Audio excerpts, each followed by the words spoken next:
Cheers to Tiki, all things vintage Tiki, because that is what this show is about. Before we get started, I want to say thank you for joining me. Thank you for your support, because it allows me to do what I was born to do. Yes, I guess we might as well get it out in the open. I was placed on this planet to celebrate classic and kitschy American life and style, which I have literally, seriously, and not joking around, completely dedicated my life to. And I could not be prouder to be doing it. I love every minute of it. Every day is a gift to discover more and more galore. So where do we begin to behold the glory of how much we all love vintage Tiki? Let's get started right now. I've got my clicker, I've got my water, and I've got you. Oh, okay, I better calm down. So anyway, you guys, I'll have to say, this slide right here, I mean, when I decided I was going to do the Tiki slideshow, it's like I could not think of a better slide to start with the blue Pacific Ocean as a dramatic backdrop. This and that, like, I know, it's like just so unpretentious. That's what I love about this slide. It's so honest. So that car is about a 1953 or 54 Ford, and this is definitely mid-50s. The two guys are super plain Janers, which is fantastic. I love how just natural and time of day they are. There's a big sign on the post there. I don't know what the big one says, Wasberg, Paul Expren or something, but what we're looking at, of course, is in shocking pink, WAL, not sure what that is, but we all know what a luau is. The luau is this way, and these people look like they are on their way. Yes, posing against the dramatic Pacific Ocean, from which this incredible gift of this Polynesian pop motif, style guide, fashion, food, and fun kind of swept ashore in the continental United States, especially after World War II, and it still exists in dramatic depth to this day, because we love to celebrate it. We love tiki parties, and that's what this show is all about. So anyway, this is like 1955, and they're on their way to a tiki party. They have to be. I absolutely love the way they're dressed. First of all, the guy on the left there with the double-breasted suit. All you need is a lei or two, and maybe a Hawaiian shirt underneath your suit to be in the tiki motif. The ladies are all decked out in dresses that have all become absolute world-class national treasures.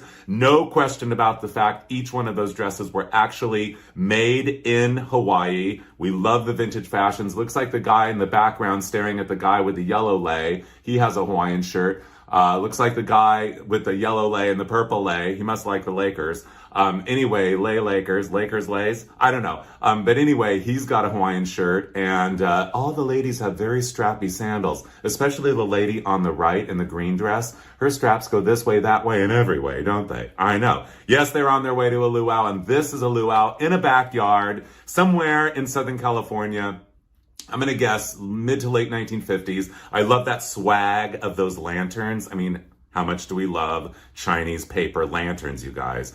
I love them. They are always a thrill to see. All you need is one swag, and that will get the tiki mood going. They are all seated. It looks like there's a lot of people here, and they're all seated. Is that lady over on the far right up against that cinder block wall in a dark, who knows what, moo-moo, with the light? It looks like she's holding a microphone, or maybe she's picking something out of her teeth. I don't know. But anyway, what I do know is, yeah, they're all sitting down, and there's two ladies up on the right, on the left there, I meant.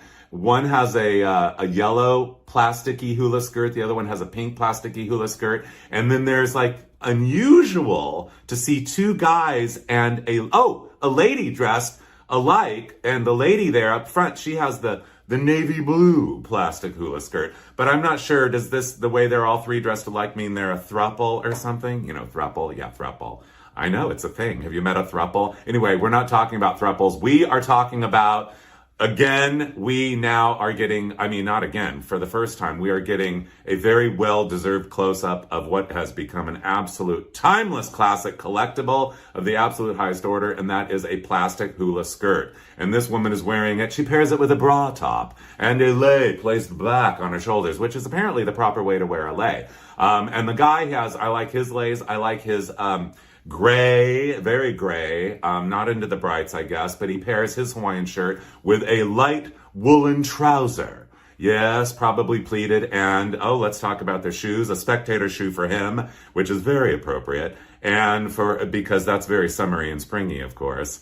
And for her, a T-strap sandal, and at her ankle, looks like she's triple wrapped a lei down there. And of course, the crowning touch of the entire scene, besides every detail, is his straw hat gone wild. So you guys, this is the anatomy of a backyard luau party in the 1950s. First of all, you have to be seated down low, either on the ground or they have got two picnic table benches here with a board set across, and well, somebody's going to get to sit on the chaise lounge pad they put on the ground. But anyway, yeah, it's low. You're seated down low, the Japanese way. It's no one's doing that anymore. We never sit down on the ground. Nobody wants to do that now, but they did then for sure. And if you really want to add extra boom, boom, boom, punch to your luau party, how fantastic, to your backyard luau party, which there aren't enough of, there need to be more. Let this slideshow be an inspiration to you. Paint a giant mural. Get everyone involved. You could do it one weekend and then have the party the next weekend. I mean, it's like two parties. And how much do you love? It's like it's an island scene, of course. I love the red and white sail on the sailboat there. And those giant flowers on the right, that dramatic sky, and those mountains that look like volcanoes. The mountains you paint must look like volcanoes, because this whole thing is about exploding volcanoes. Yeah, and we love the vintage furniture and everything like that and everything more. Also, over on the side, you can see a abalone shell is kind of the focal point and crowning touch of this. Well, it looks like a pool, a little pool they've made with lots of plants and everything. But in the pool, what I love is the floating like bowls with candles in it. So, I mean, it's just another moment to have for your party. And I was going to show you it lit, but it was kind of dark. But you know what candles look like lit. They look amazing, of course. And here is the party. You can see the mural there. The people have arrived. They're all seated. And yeah, I know, seated on the ground. I love the lady straw hat gone wild over there. They're having a wonderful time, you can tell. And I'm not sure, the lady at the head of the table, who is she? She forgot her moo-moo. Yes, she did. Moo-moo. I know, moo-moo. We love the word moo-moo. Always have, always will. I mean, it's one of the first great words I ever learned as a small child, moo-moo. Because one day my mother appeared in the living room when I was I don't know, probably 4 years old. And she all of a sudden appeared in a moo-moo. I'm like, what are you wearing? And she said, it's a moo-moo. And I said, a moo-moo? And she said, yeah, moo-moo. And I said, how do you spell that? M-U-U, M-U-U, moo-moo. M-U-U-M-U-U. And I just couldn't get over the word moo-moo. So I'm obsessed with the word moo-moo, aren't you? I know. Anyway, I don't know what she's doing, but it looks like there's some sort of a fruit platter or fruit plate in the middle of it all there. I think she could have done a little better. Okay, the party on the foot above the ground table continues. This is another one, obviously. They're having a good time. They're all dressed up in their Hawaiian apparel. Who says apparel anymore? I know. Apparel. Let's say it on the count of three. 1, 2, 3. Apparel. Yes. Hawaiian apparel. Anyway, and they've got their palm fronds on. I mean, their fern. Wait, what are ferns? Ferns are not fronds, are they? No, ferns. That's covered. The table's covered with fern, but we're not talking about that. We're talking about that centerpiece. That fruit centerpiece, which you would need lots of big skewers or toothpicks and cut up fruit and a pineapple on a platter surrounded by fruit. That is absolutely classic. We should all be doing it. The tutti frutti pineapple centerpiece. It's easy, it's breezy, it's colorful, it's gorgeous, and you can eat it. Now we get the detail. Okay, I better calm down. Now we get the detail of how they set the table with those ferns. Wait, fern fronds? No, wait, why am I blanking on what fern? Those ferns. It's all ferns. The cover is the table is covered with ferns. And of course, the tiki napkins. But I love the fact that they've brought out great grandmother's china that nobody wants anymore. So, actually, I guess that if you're looking for an interesting, party activity at your tiki party, one of the activities could be like throwing the china against the cinder block wall in the backyard. But make sure everyone's standing back because no one wants a shard of your grandmother's china, who knows where. But anyway, no one wants shards of china, but it would be fun to throw it against the wall and break it since no one cares about it anymore. No disrespect to grandmother or her china or the people who craftily made it craftily back in the day. Nothing lasts forever. Here's a fruit centerpiece that I just came up with one day. This is my friend Nancy's house, and she was having a party, and I thought, I'll bring a centerpiece. So she said, can you bring a pineapple? And I said, yes, I will. So this is the pineapple I brought. Maraschino cherries with the little toothpicks that have the frill picks. I use them. You can barely see them there. Toothpicks with a little plasticky on one side of it. We love those. Oh, frill picks. And then, of course, the cocktail weenies with birthday candles. Of course, we lit it later and everything, but you can make this too. It's a lot of fun. I love this party. Again, the party continues. They're all on the ground there, and they're all, of course, totally decked out. This is definitely like mid to late 50s. And of course, I don't know who the lady is back there. She's the only one standing, but I do know that this couple there, see the couple there, sharing a skewer. Is it a chicken skewer or something? I'm not sure, but I'm pretty sure someone's going to get poked with something in the back of the throat by the end of the evening. Aren't you? I know. Be careful. Oh, yes. And this is that party. They've dug a channel in the backyard. And they've created this sunken barbecue. I mean, who is doing that now? This is dedication, a sunken barbecue. How much do you love it? Also in this shot, you can enjoy all the food there. Those look like big, giant, plump, juicy chicken breasts, probably marinated in soy sauce or soy sauce and teriyaki or just soy sauce. I'm not sure. Those casserole dishes, full of deliciousness. One looks like it's already done on a tray there on the side, and some guy down there tending to everything. But what I'm really looking at here are two guys wearing, I think they're guys. Yeah, they've got to be wearing calypso pants or whatever. One has the stripe down the side, and then the other one is wearing a white pant that's been cut off sawtooth. How much do we love that? We do not see enough sawtooth tiki party length men's white pants these days, and paired with a smart white sock. I know, socks are optional, but it's all about the sawtooth edge that they cut an hour before they left for the party or whatever. It's wonderful. Oh, and yes, here we are.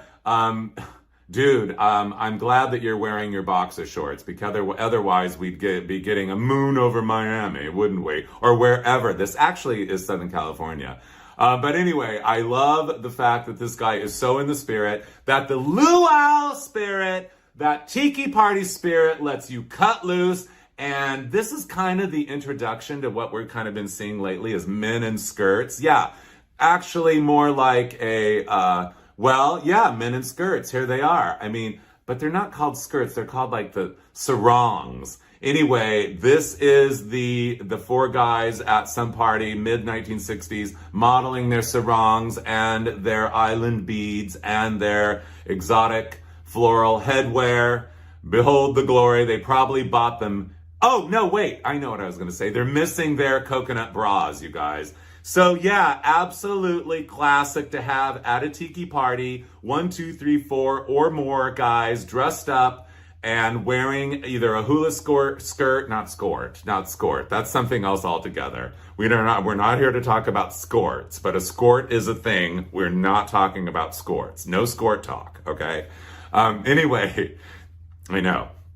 Okay, let me just calm down for a second. Hold on. How much do you love? Feast your senses on the wonderland, the world of a coconut bra for gentlemen.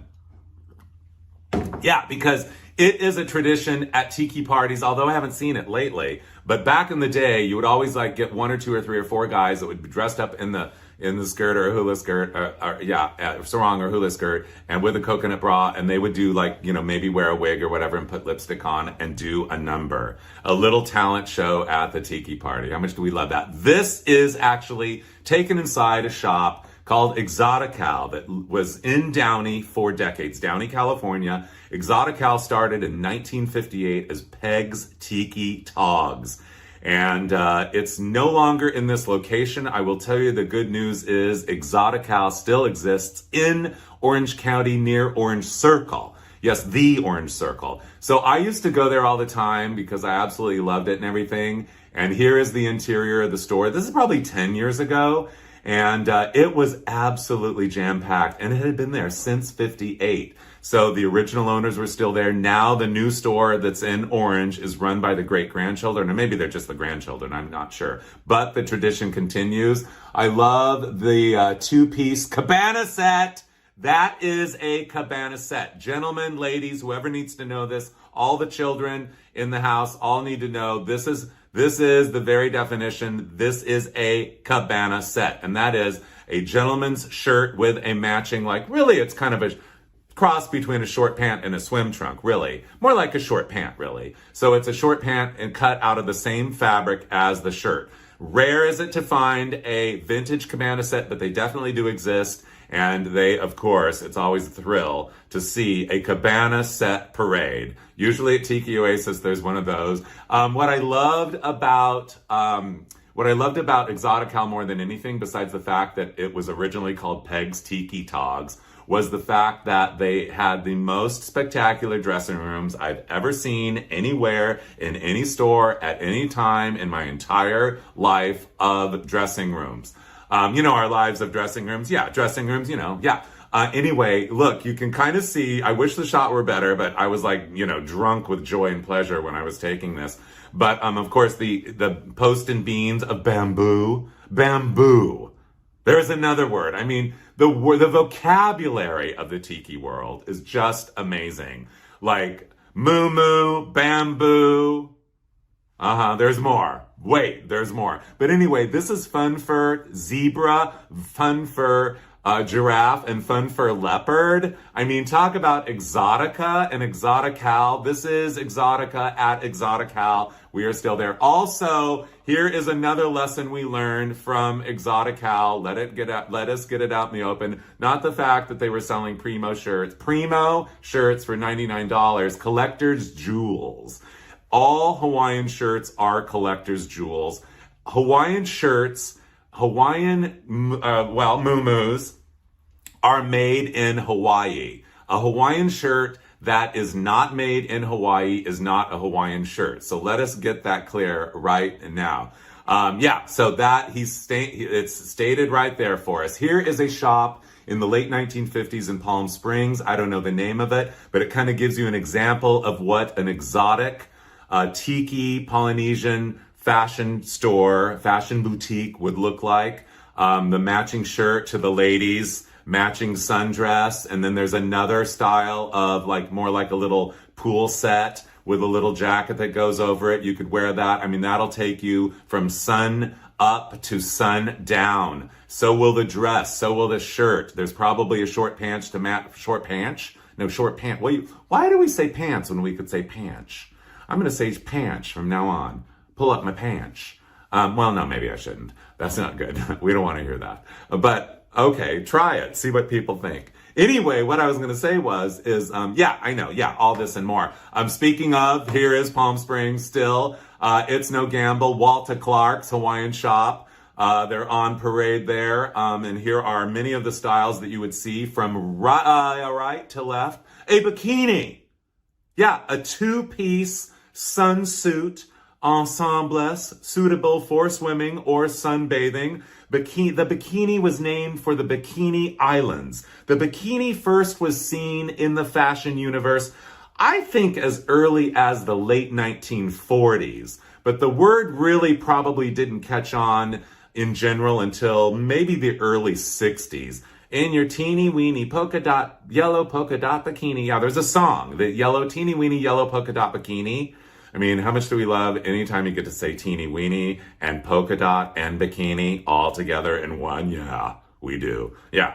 Anyway, so, and then there's a sarong dress, and then that's a yellow smock there, another, a two-piece bathing suit. And then there is a muumuu. That is a muumuu. And then there is another sundress there with a fitted bodice and a bouffant skirt.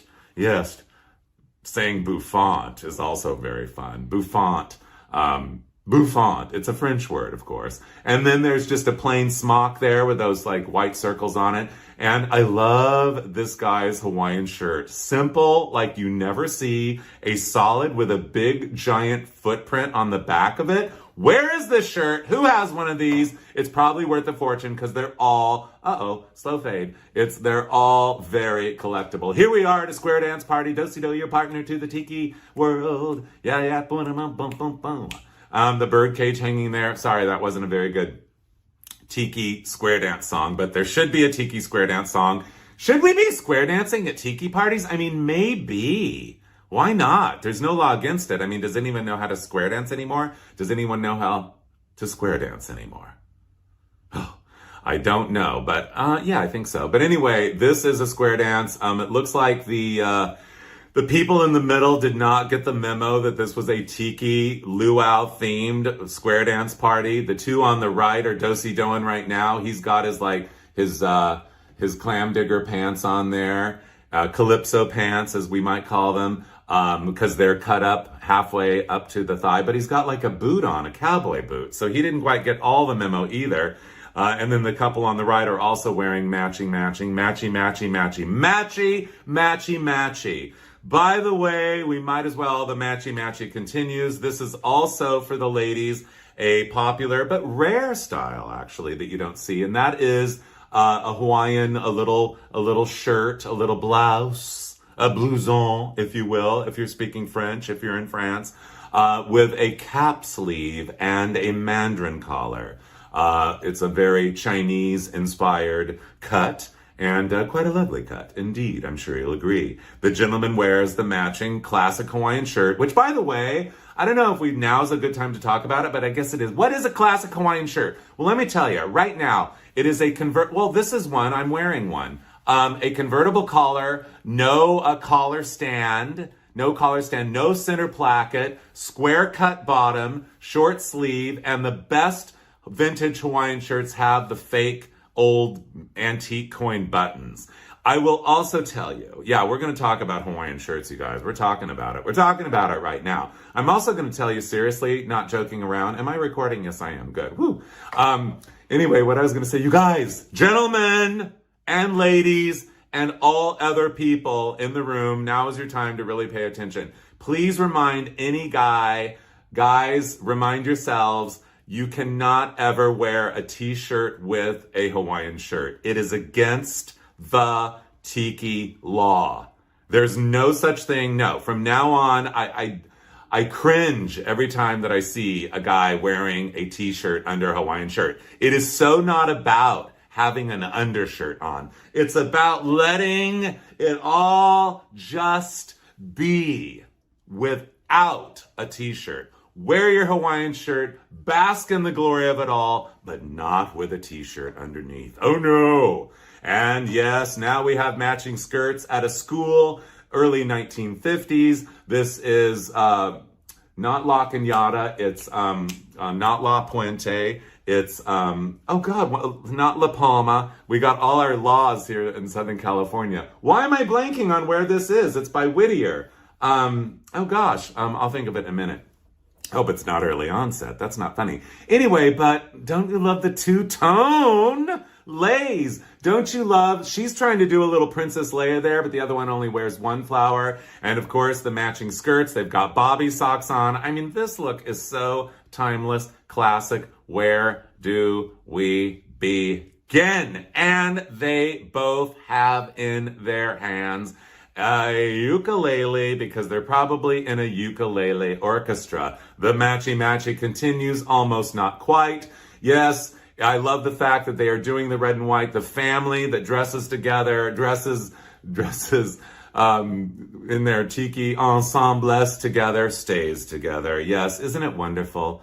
Yeah, dress alike, dress your whole family alike. There needs to be more of that on every single level, dressing alike. Even though the patterns don't quite match, it doesn't matter. They get an A for effort, don't they? I know. Okay, now we are really taking it in. This is a moo-moo. We're doing it. We are here. We have arrived. Moo-moo, yeah, M-U-U-M-U-U, moo-moo, bamboo. I love just ooh, the ooh of it all. And yes, ladies, those of you who wear the moo-moos, I've never seen a gentleman in a moo-moo. I don't know, what are we waiting for? They look very comfortable. Yeah, right? Ladies, they've got to be. So this is the spirit of ease, of comfort. Yeah, comfort. Anyway, the classic moo-moo, and don't you love the wood paneling going sideways? I know that this must be the moo-moo party. They're all dressed up. I don't know what they're doing. The lady in the center back's looking over the lady in the red. She's looking at us. Everyone else seems to be looking at us except for the lady up front there in the orange, green, and yellow dress. Quite stunning in every way, every day. Timeless classic, every one of these dresses. I love the lady's purse there, that vinyl purse, that classic, like 60s, 70s purse. Oh, let's have a moment for the purse. I know. Okay, purse. Hold on, I gotta take a little sip. And no, it's not like rum. It's not a Mai Tai, it's just water. But I hope you're having a Mai Tai. Anyway, somebody has hand-painted a little cardboard sign that says Aloha Punch with little flowers. How much do we love that? How much do we love the word aloha? How much do we love punch? You guys, you want to talk about punch? Let's talk about punch right now. This is important. This is major. This is deep. This is, hey, how about a nice Hawaiian punch? Yes, this is the only food product ever, or beverage product, I guess I should say, that involved like physical violence as part of the promotion of it. But anyway, I don't know about you, but this is one of my favorite packages ever. I mean, packaging graphics of all time. I love Hawaiian Punch. I mean, I don't drink it because I don't want to fall into or slip into or be forced into a diabetic coma of any sort, but it is gorgeous. I loved it as a child. I think I drank enough of it my entire life already. I will tell you that 3 guys in Fullerton, California invented Hawaiian Punch in 1934. However, it did not kick in as super popular. It wasn't that popular originally. They invented it as an ice cream topping. So it was thick. And then people started like, let's just put it in a glass and water it down. And people started drinking it as a beverage and not using it as topping. But anyway, I just love it, love it, love it, love it, love it. It's especially good when mixed with, yes, rum.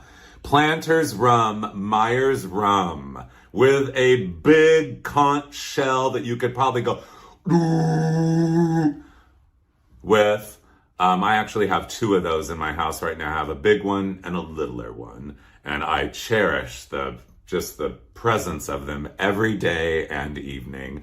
Anyway, is that a whole, like, that's a Canadian Club whiskey? Like, they're mixing up their brands here. That should be a Myers rum glass. But no, I hope they don't drink it straight. Well, why not? Enjoy yourself. Live it up once in a while. I actually don't lisp, but I almost just did. San Diego. I almost just said San Diego. San Diego, California. Here we are. It looks like it's about 1951, judging by the cars, especially that 1949 Cadillac Fastback. Don't you love that? And of course, the legendary shoebox Ford sitting there on the lower right. Love those cars, but what we love more than anything here is this unbelievable display of nightclubs, the Spot, the Cuckoo Club, and the Steaks and Barbecue Hula Hut Cafe. Look at on the left there, it's very tiki.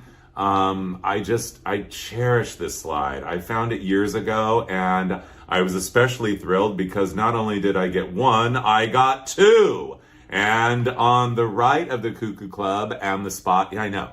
We'll have a moment for the Cuckoo Club, you guys. Don't you love, first of all, lettering that's drunken? Don't you love, seriously, I love drunken lettering with signage or graphics, and I also love, love, love multicolored lettering. I mean, this has it both. It's what I call drunken signage. And then also the cuckoo clock in neon, that border and everything. And then the spot in the middle that has the little cocktail glass there. And then on the right, speaking of how much we all seriously love multicolor lettering and signage or graphics or anything. I mean, yeah, I know you do too, of course. Aloha there spelled out, cocktails and entertainment. There's a guy like leaning on, it looks like another Ford there, I think. Yeah, it is. It's another Ford with a different roof line. Oh, how much do we love Fords? Anyway, so yeah, there's a couple people walking down the street here. I never even really noticed. This is like a time-lapse photograph. This is such a rare shot to have, you guys. Let's just bask in the glory of it and imagine, like in 1951 or whatever, about when this was taken, just standing there and living the realm of knowing that you were either having just had tiki drinks or you're about to have some tiki drinks inside a bar of that era. Could look something like this. I love this. This is a rare shot of an earlier mid-1950s bar, tiki bar, let's call it, because it is. First of all, I love that big sunshine in the background there, that there's like palm fronds and some stripes back there, that wood paneling, we love that. Of course, we love that big bar that wraps around the bar stool behind the bar, all the bar cabinetry, beautiful, in that rich honey blonde stained wood. I love honey blonde stained wood, don't you? I know.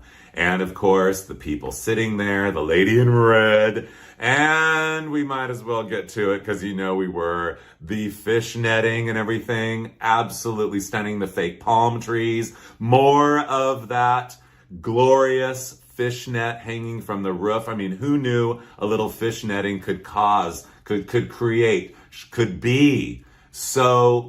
such an ambiancical just euphoria. I know, but let it not go unsaid. Those plastic pieces of it looks kind of like fern, really, hanging down there in that turquoise, spellbinding. I know, we love anything that's just like hanging down like that from the ceiling. It's just, oh, it's so wonderful. And the striped background there of the bar back, again, a better look at those fake palm trees, the cash register, the booze back there, white backs on the bar stools with a turquoise seat bottom. Oh, I know. The tacks on the backs of the seats, tacks on the backs. Yeah, the tacks on the backs. Oh, it's just, I want to be there. I want to just transport myself there and all of us right now there and have a big tiki party in this bar. And of course, the crowning touch and the centerpiece of the entire thing is not the two guys. I don't know what's going on between them, but one looks happier than the other. But anyway, is that lady, that collage, that fabric collage. It looks slightly three-dimensional. It looks slightly, it's timeless classic. It could be done now. And she's a little Carmen Miranda. That might be fruit in her, a fruit headdress. I don't know. It could be, it should be. But anyway, how much do we love a fruit headdress? Speaking of Carmen Miranda as a theme, that fruit on top of your head, very exotica, very tiki. I know. All that and more galore. Here we are in a home tiki bar, 1950s, and that lady is wearing a glorious strapless sarong dress, very lovely. The other lady looks like she's wearing more of a kimono style tiki dress, ensemble. And the guy is wearing what looks to be he's kind of doing what is that? That's giant, elastic and plastic. I mean, I never even think of elastic and plastic together until just now. Do you? Anyway, the elastic waistband, big balloon pants that almost look like a diaper. and then elastic around the legs as well. He's got regular shoes and socks on, a cigarette and a cigarette holder, and they've all got those hand-woven hats that you get in Hawaii or whatever that we all love so much. And yes, you guys, we cannot go on without mentioning, of course, more fishnet hung swagging from the roof, and of course decorated with the hibiscuses. Hibiscuses? Or do you say hibisci? Oh, I don't know. Let's just say hibiscuses. Kisses, hibiscuses. Oh, you get the word kisses and hibiscus plural hibiscus, you get kisses. Oh, that's a song waiting to happen. Is there a songwriter? Come on. Anyway, but you guys, what I really love about this slide so much is the fact that they have painted their walls like that glorious turquoisey minty green, which is so underused today. Please, it's stunning, spellbinding, hypnotizing, and mesmerizing. Oh, you wanted more of a lavender, a pinkish lavender, a mauve wall. Very mauve-y here. Apparently the lady got the memo, and her skirt looks like it has the gores of her skirt. Yeah, they're gores, the panels. Panels of a skirt are called gores. Looks like she's got she must be a Lakers fan. Orange and purple, orange and purple, orange and purple. I love the Naughty Pine bar, again, in that honey blonde stained wood. All those bottles of liquor there. Ashtrays, what else is there? Ice bucket. The background, again, we have the netting. That is such an important part of the style guide. I mean, the style guide of Tiki definitely calls for the netting. Also there in the netting, there's some coral there. There's some lays hung up there. And of course, I'm sure you see the blowfish. Yes, a super, super, super important. Is it lit up? Well, maybe not. I don't know. Maybe they forgot to turn him on. But anyway, I don't know what the guy is doing with that like weird cotton wig. Like he thinks he's going to like a George Washington square dance theme party with that tie on and everything. Anyway, a lady over on the right there is smoking a cigarette, and now she's entranced by this guest. I don't know what's going on there. I don't know if this man is trying to be, at first I thought he was trying to be a baby. But he's not trying to be a baby at all. He's trying to be a lady. Not a baby, a lady. Anyway, but I love the flying saucer hat and everything. A little makeup, a little rouge. Express yourself. Humanity expresses itself in many ways. A little paint and a little powder and a little lipstick. Go for it. Why not? Who's holding you back? I know. But how hilarious. The little peak on the lipstick there. The rouge all the way on the far side. She is very entertained. Puff, puff. I know. And yes, the tour of the home tiki bars continues. Indeed, it does. A more fishnet. This is a thatched roof, it looks like. And more lays, more hats, straw hats gone wild, which we love. A straw hat gone wild in every way, every day. I love that marlin there out of a very thin gauge of metal there. And of course the entire tiki bar itself, the American flag is perfect there. Ladies smoking a cigarettes, one wears a plaid, one wears some stripes. We got a little boy reading a book. But what I really love, and the guy there, who apparently didn't get the memo, he's wearing his bolo tie. Again, it's so weird how the Western world, the Western fashion and tiki fashions, they really often collide. They do. I mean, they come together. I will never forget this woman that I met years ago was telling me that her parents, she grew up in a household as an only child. Her parents were entertainers, and they played music, and they would get hired for parties, and they did two kinds of music. They did like tiki parties, luau's, and Western parties. So they had one huge closet full of all Western wear, and they had another closet all full of luau clothing. I mean, apparel. Apparel. Let's not call it clothing. I apologize. Luau apparel, Hawaiian apparel. But don't you love that, you guys? And Western wear. That's what we call Western clothing. Western wear. Anyway, don't you love that? I know. But anyway, what I really love about this is I love the fact that they have a giant photo mural. Photo murals are a fantastic way. I mean, we love the big mural. We saw the hand-painted one earlier at the luau party, but I absolutely love a big mural in a room. It is so fantastic. It really takes you to a place. It takes you there, gives the illusion, and gives you the glory of the glow of it all. Nowadays, it's easy to do it in color. I highly recommend it. You can actually blow up a slide. A friend of mine blew up a slide of a backyard scene from my collection, and he did a whole, in his loft downtown LA, he did a whole, it was a backyard theme. So the mural on the big wall was a pool with a bunch of people partying around the pool and everything. It was, anyway, we don't need to go on about that, but we love a photo mural, and you too can do it, or a hand-painted mural. And by the way, how much do we love rattan furniture? We have to have a moment for rattan furniture. I love this shot, probably late 1950s, I would say, judging by that taller lampshade, I know. But everything about this room, that mint green wall there that they painted, it looks like almost pickled wood.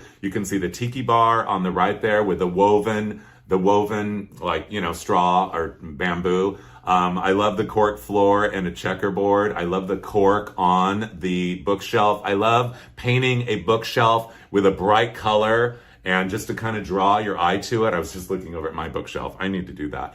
It just looks so good. And that matches those stools, those bar stools. I just love bar stools, don't you? Don't you? I know. But look at this pretzel. It's not quite the pretzel pattern of rattan furniture, but we can still kind of call it that because it's all twisted around bent bamboo with those cushions and everything. I mean, I don't know why this kind of furniture is not more popular these days. There's tons of it out there. You can find it on Facebook Marketplace. Just search like vintage rattan or whatever. And do not hold back. I mean, it is so beautiful. I love what it does to a room. I have my vintage dinette set that's made out of rattan. I've had it forever.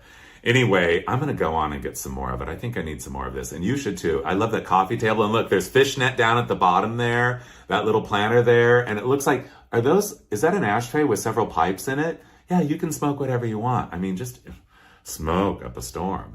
Anyway, the Sea and Jungle Shop, you guys, spectacular in every way, every day. It was in Glendale, California, right near my house, and I can still remember this sign standing probably until, I would say, the mid-90s. About the mid-90s, yeah. But the Sea and Jungle Shop is one of my favorite neon signs ever. This was a shop that absolutely outfitted you with everything you needed for your tiki bar, your home tiki bar, your luau party, whatever it was you needed, they had it. They also offered a mural painting service. I know blacklight murals, by the way, are the ultimate. And in a brochure that I once saw for this shop, Sea and Jungle Shop, they had a brochure of all their products. They offered a black light mural painting service. They would come into your house and paint a black light mural. And by the way, we might as well just get it out in the open. There is no more ultimate mural in your tiki bar than a black light mural. Yeah, black light. I mean, oh, black light. I know. Yeah, those phosphorescent paints. Is that what it's called? Yeah. And by the way, if you are doing a blacklight mural, let me tell you something. Let me give you a little hint about blacklight painting that I learned when I was going on a backstage tour at the Walt Disney Imagineering in Glendale, California. This is probably 10 years ago. I was there and they said, let us give you a tour of Imagineering. And so we went from department to department, but the best department, you guys, was the blacklight department. We went into this small room and there were like 3 people with this, they were all painting blacklight they were doing like a maquette. I love maquettes, a model of a ride that was about to happen. They were painting it. And anyway, they were a miniature version of a ride that was going to happen. And they were painting blacklight paint, that phosphorescent or whatever it's called paint. But they said, here's the hint, mix a little white into it. And it really draws the light in. So you want to use your phosphorescent, I'm not sure I'm using the right word, but those day glow paints, day glow, yeah, those. You want to use a little white in it when you paint your mural. Anyway, sorry to go on and that, but we love all kinds of tips in life, don't we? I know. But anyway, I also wanted to say the Sea and Jungle Shop, you guys. The sign wound up, and I don't know if it still is. About 15 years ago, I went on a neon tour with, I think it was the Neon Museum in Glendale. A lot of Glendale talk here. Glendale, California. And it was in somebody's backyard in Los Feliz. and it was a family that manufactured furniture in Mexico. I'm not sure if it is still there. I have a feeling that it is not still there. So where is the Sea and Jungle Shop neon sign now? It definitely got saved. And let's look at the detail of it. It's a little hula hut there, a thatched hut, and 2 monkeys climbing up a palm tree. I mean, monkeys, 3 monkeys. 3 monkeys, yeah. And hello elephant, and hello man wearing a turban there. But really, it's all about the neon sign. Of course, as you knew we would get to Adventureland. That is like absolutely the ground, well, the there of the Tiki world. It's the best Tiki land on the planet. Yeah, I mean, they could have called it Tiki Land instead, Adventureland. But anyway, here we are in the late 1950s looking at the entrance there. And as a child going in there, I mean, this literally was my introduction to all things Tiki. Yes, it was. All the Tiki gods, the shrunken heads. I remember, like, okay, at these little stands, look at that one's even called, I can't read the small, what's it called? I can't really quite see, wait. Tropical Resort. Sorry, you guys. I'm looking at a monitor that's like this big. So, Tiki's Tropical Resort. Yeah, I know. I mean, where do we begin? This is Tomorrowland. Listen to me calling it Tomorrowland. Adventureland in the 1950s. I just love it. That it's kind of like they're doing like a bazaar kind of, you know, Bazaar, not bizarre like weird. A bazaar, like a marketplace, with a tent and the thatched roof and everything. But I remember as a little kid, I never got one, but I always like had to go in. The first thing I wanted to see in Adventureland always were the fake shrunken heads that were hanging there. You could buy them. I should have got one. I mean, maybe they're still available, but fake shrunken heads. But anyway, yeah, Adventureland was absolutely my introduction. And by the way, they used to sell Hawaiian apparel in Disneyland that was really fine quality. This is my friend Martin True. Sorry, I cut him off. I don't know why. When I took the picture, he's a great guy and a great historian. Martin True, look him up. Treu. Anyway, he was in Palm Springs and he had this shirt on. And I have to say, just like as far as everything goes in the world of vintage Hawaiian shirts, this is my favorite one of all time. It is from Disneyland, and it is a gorgeous cotton satin, and you can tell that's that satin weave. That cotton is spun and wove so tightly and so finely that it causes a sheen. This is a very, very fine quality of cotton. Cotton satin, yeah. Anyway, and the colors, the motif, I mean, leave it to Disney to make Disney to make the greatest Tiki shirt, in my opinion, of all time. First of all, the color palette as well, or second of all, or third of all, or whatever. I mean, there are so many of alls. This could be like 26th of all. I mean, there are so many reasons to love this shirt. But the motifs, the color palette, really the color palette is what really takes it to that place. I mean, little pops of that kind of like that, I mean, gosh, do you call it, is that puce? It's not quite chartreuse, that yellowy. I think it's called puce, or is puce purple? I should know. I love colors. In fact, my dream has always been a color, to be a color namer. The other second favorite job that I want to do is name like Tiki drinks. Don't you? I know. Anyway, we can't get into that right now because there's a lot there. But yeah, and that turquoise, but that rich, gorgeous magenta and those pinks with the anyway, okay. And here's the label: a special fabric designed by Disneyland, copyright Walt Disney Productions, 100% cotton. Not just any old cotton, as I said, this is cotton sateen. So this label is, I mean, look at this label. It is a machine woven label. This is your best Tiki shirts are going to be, I mean, the most collectible ones are the earliest ones, which I think really the first one they claim is even as early as the 30s. And they were made out of kimono fabrics in Hawaii. But anyway, yeah, so we could get into that whole thing. But anyway, I invite you to do your research on Hawaiian shirts because it is a world and they are very collectible. But I always look at the label. I mean, you look at every part of it, the quality of the fabric, the label, the buttons. But this label has got to be one of the best labels ever. It doesn't say made in Hawaii though.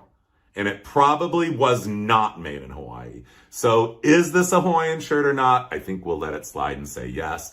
Oh, this Tiki slide, we're also The tour of Adventureland and Disneyland continues. I love this big, tall Tiki with the dramatic blue cheeks. And this reminds me of like my mother and aunt with me and my cousin when we were little kids going to Disneyland. It is clearly not us.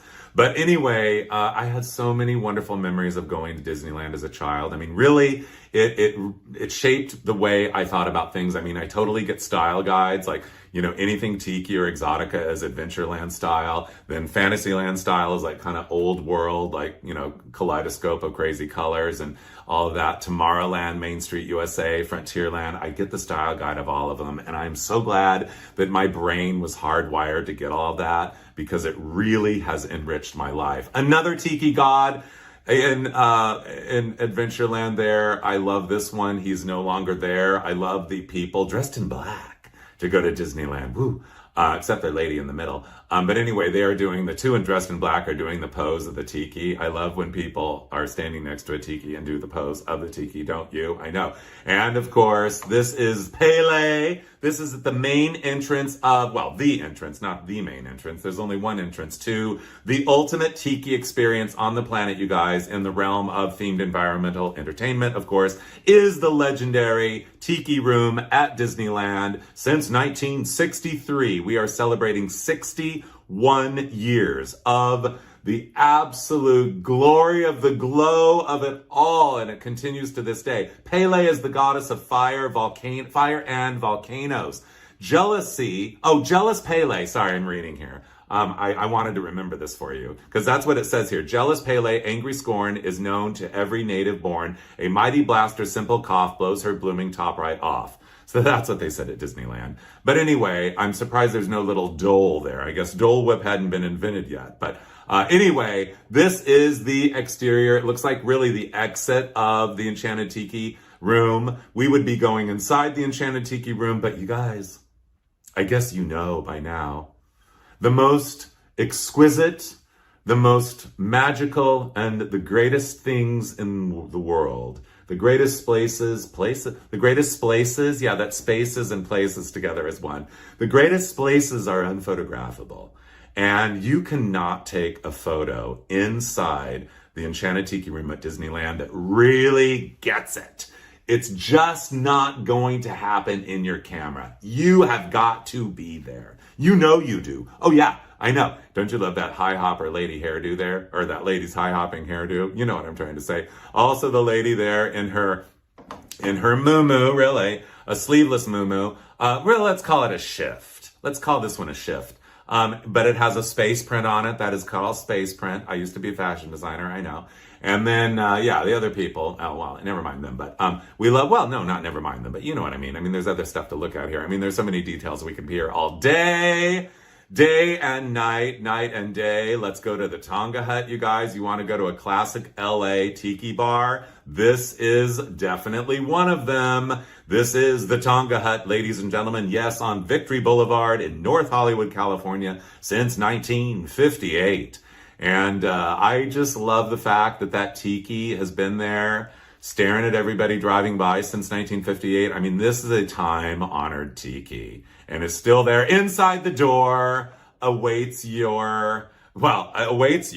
This, the official greeter. They're both the official greeters. They've got one outside at the door beckoning you in. And then once you walk in the door, this guy is there.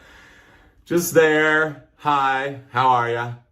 I know. It's like, okay, yes. This is so many kinds of yes. I absolutely love it. And the other thing that I love, this has been a few years ago when I was there, but I took a picture of the wall of the paper umbrellas. I don't know about you guys. Actually, I've got one right here. I don't know about you guys, but I mean, this is one of the things in life. I mean, let me see. There it is. This is one of the things in life that I have. I mean, the thrill is exactly the same now as it was my entire life. I mean, don't you love them? There's the close-up. There.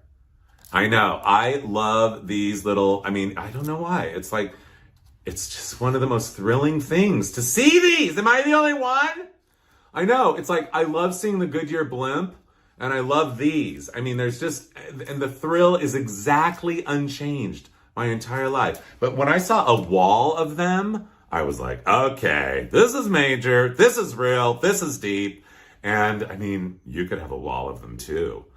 There is no law against it. And of course, I go to Little Tokyo and Chinatown in LA, and I just stock up on lanterns. They don't really have these super fancy ones anymore, but they still have the old, like, accordion, pull apart paper lanterns there. I mean, they're hard to find, but they do still have them. And I love them. Never too many lanterns at your tiki party, at your luau. Look at the one that is a pagoda there. Can you believe that? I know. Who has that? Who is the collector of these vintage lanterns? More, too much is never enough. You can never have enough. I mean, the ones you can still kind of get are the ones on the lower, all those ones that are kind of just cylindrical, really. Well, actually, no, you can get them all, but I don't know. And what is this house? Where are they? I don't know. It really kind of lends itself to the luau kind of motif there with all those lanterns on it. It's just stunning. I mean, yeah, hang lanterns on every beam coming out of your roof line if you're having a party. Hang them everywhere you possibly can. There's no such thing as too many. Oh, by the way, as I said, there's no such thing as too many. These are actually they look more like plastic, but I don't know about you, but if I went to this luau party sitting on the ground with those plastic tablecloth tablecloths and everything, and look at, what is this? Some people aren't even wearing their Hawaiian apparel, but some are. Everyone has a lei. I mean, basically the number one ingredient is the lei. I mean, that's kind of takes you there no matter if you're wearing the proper apparel or not. But the lei is kind of the gateway to being in the spirit, really, of it all at a party. But I just love all those swags of those lanterns. Okay, fine. You didn't want to talk about lanterns anymore. You want to talk about toilet paper leis. I'm just looking at this slide, and even though this slide is a little blurry, I can see that these look like these leis these ladies are wearing over there. Well, two are wearing muumuus. The other is wearing a fitted bodice with a bouffant skirt. Anyway, with a little bolero jacket over it. Anyway, they're wearing toilet paper leis. And you know what? I've never seen any craft book, any tiki craft book or whatever, craft book, a tiki craft book that talks about how to make a lei out of toilet paper. Somebody needs to do that. And by the way, I was just recently at someone's house in Palm Springs and they had pink toilet paper. I'm like, where did you get the pink toilet paper? Then Amazon.com. Yeah, because you don't get pink toilet paper in stores anymore. The toilet paper used to come in like beautiful colors. It used to come in mint green and pistachio and several shades of yellow, depending on the manufacturer. There were pinks, there were corals, there were powder blues, there were turquoises. I mean, lavenders. They made toilet paper to match your bathroom, decorator colors. I'll never forget the time when, long story short, I was going to, like when I was a fashion designer in the 80s, I was going to Hong Kong and we were landing in Hong Kong in this giant 747 on the old runway, which was really scary before they built the new airport, and the plane slammed down and we couldn't land. So the pilot went right back up in the air and made the announcement, "I'm sorry, ladies and gentlemen, we will now be diverted because of the storm to Taiwan." So we go to Taiwan and everyone on the plane gets a hotel room for free and gets to spend the night in Taiwan. I walked into the bathroom of the hotel room and this was one of the most memorable, shocking bathroom experiences I've ever had in my life, because in the bathroom, not only was the toilet paper in Taiwan pink, it was shocking pink. Day glow, shocking pink toilet paper. And I just couldn't believe it. I mean, to this day, I still can't believe it. It's been like 30 plus years ago. Anyway, you didn't know we were going to talk about toilet paper that was in Taipei, did you? But anyway, the cakes. Let's talk about cake, because how much we love making cake. Toasted coconut. Okay, let's just think about cake for a minute. I need to have a little drinky. Toasted coconut there in the middle, it looks like. No better way to top a tiki cake than a toasted coconut. And this man looks like he's very proud of, I'm not sure if he made the cake, but somebody decorated it with these little, the little umbrellas. And look at, everybody is looking at the cake. Everybody wants the cake. They're at their luau party. This looks to me like, although it wasn't written on the slide, I'm going to call it a toasted coconut rum cake. It could be a toasted coconut spiced rum. They don't say spicy rum, they say spiced rum. Of course, I should know. Anyway, they say, yeah, that. So this could be, for short, I think I'm going to try to make one of these. I'm going to make up the recipe, and I'm going to call it the Toko Rumka, toasted coconut rum cake. Or if you use spiced rum, you could call it the Toko Sparumka. So you would say like, oh, someone would say, should I bring anything to the party? And you could say, yeah, bring a Toko Sparumka. Bring a Toko Sparumka. Excuse me, oh dear. The toasted coconut, the toasted coconut spiced rum cake with a butter rum frosting and filling. Actually, yeah. That sounds good. I would do the butter rum frosting and filling, and in the middle of the cake, well, there have to be several layers. I mean, cakes now are not this. This actually looks like a bundt cake. Is there a hole in the middle? I think so. But anyway, I wouldn't make it as a bundt cake. I would make it as like a 5-layer cake, at least 5. And every layer could either be, well, you could get creative. You could do each filling different, or it could just all be butter rum filling, butter rum frosting with toasted coconut in it. Oh, that would be so good. And you know what else I would do, you guys, just to kind of keep the boom boom going, is I would use white cake and spice cake together, and I would marble them, like you pour a blob of each around your cake pan, and then you kind of just take a skewer. Yeah, we finally get to say skewer here. Have we talked about skewers yet? We haven't. Anyway, and you kind of just do like a couple figure eights in there to mix it up a little. And then when you cut into the cake, it's amazing. But anyway, what were we talking about? We were talking about, yeah, cakes. Anyway, yeah, the Toko Rumka or the Toko Sparumka. So call it what you will, depending on, oh, but I forgot one detail. You have to, like, you guys, of course, you know how they have simple syrup that you put in cakes to make them really moist? I mean, I've never done that, but I'm not against it. Anyway, put with your simple syrup that you're going to sprinkle on each layer of cake. I mean, don't put too much. You don't want the cake to get soggy, do you? No. Anyway, what you need to do, you guys, is you need to put some rum in there. Half simple syrup, half rum. Oh, would that be good? I know that. Or it could even be like coconut liqueur on maybe a couple layers or whatever. Oh, well, I'm sorry. I'm getting teary-eyed. Oh my God, my tears are getting a little crusty. Sorry, crusty tears. Oh, crusty tears. Is that a song? Oh, that's a country song. We're not talking about country songs right now. We're talking about tiki drinks. If you've seen my Retro Southern California slideshow, I mean, this is a classic, and I had to include it here because this is a great way to get your party started.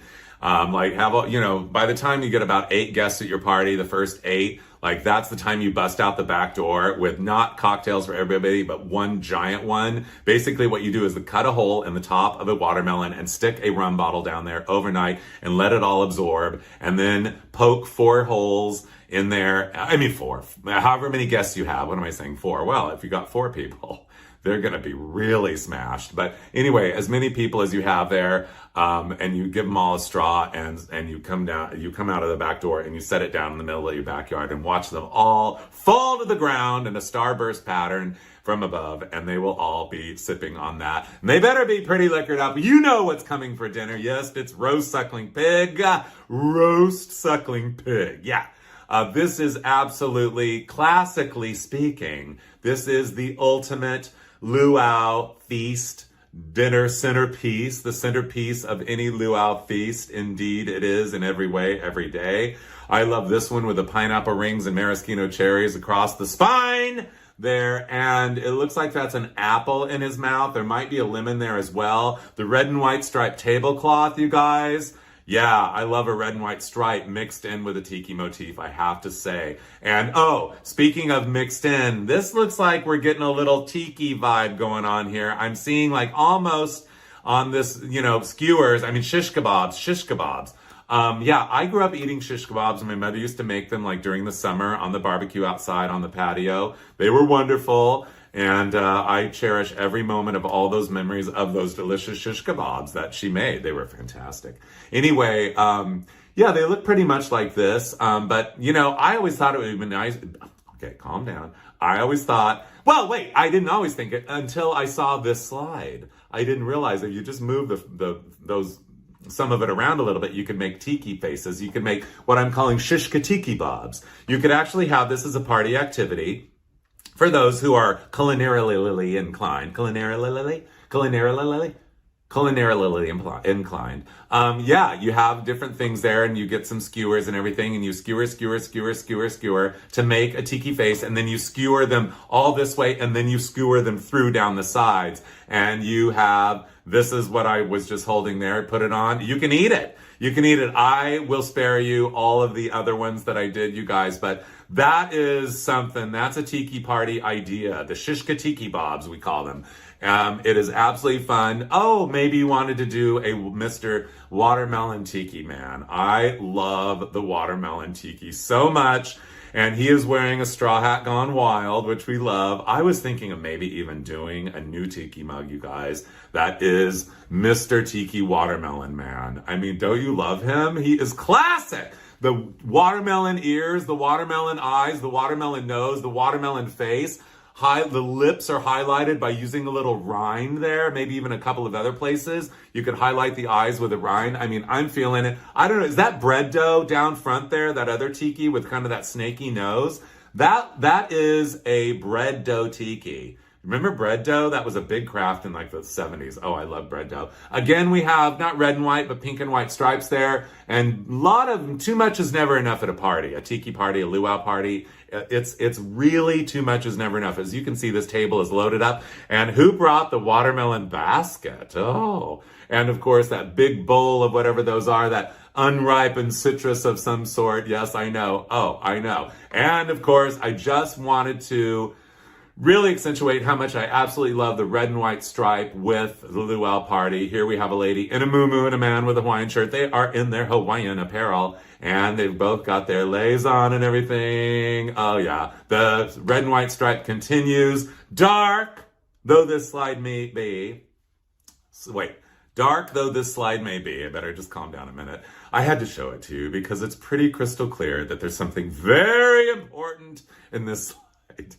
And that is, you guys, at first I thought that was a little swimming pool down there, but there always should be some sort of a body of water. If you have to get one of those kiddie pools and like float some flowers in it or something, or again, like we saw in the beginning, bowls with candles, whatever, definitely a little bit of a water feature at your luau tiki party for sure. But what I love about this, you guys, really the second most important ingredient at a luau party or a tiki party are tiki torches. Leis are the first layer, and definitely tiki torches. If they have to be fake, fine, but you want tiki torches there. And you guys, I love that tiki torch you're seeing there more than any tiki torch I've ever seen. Red and white stripe.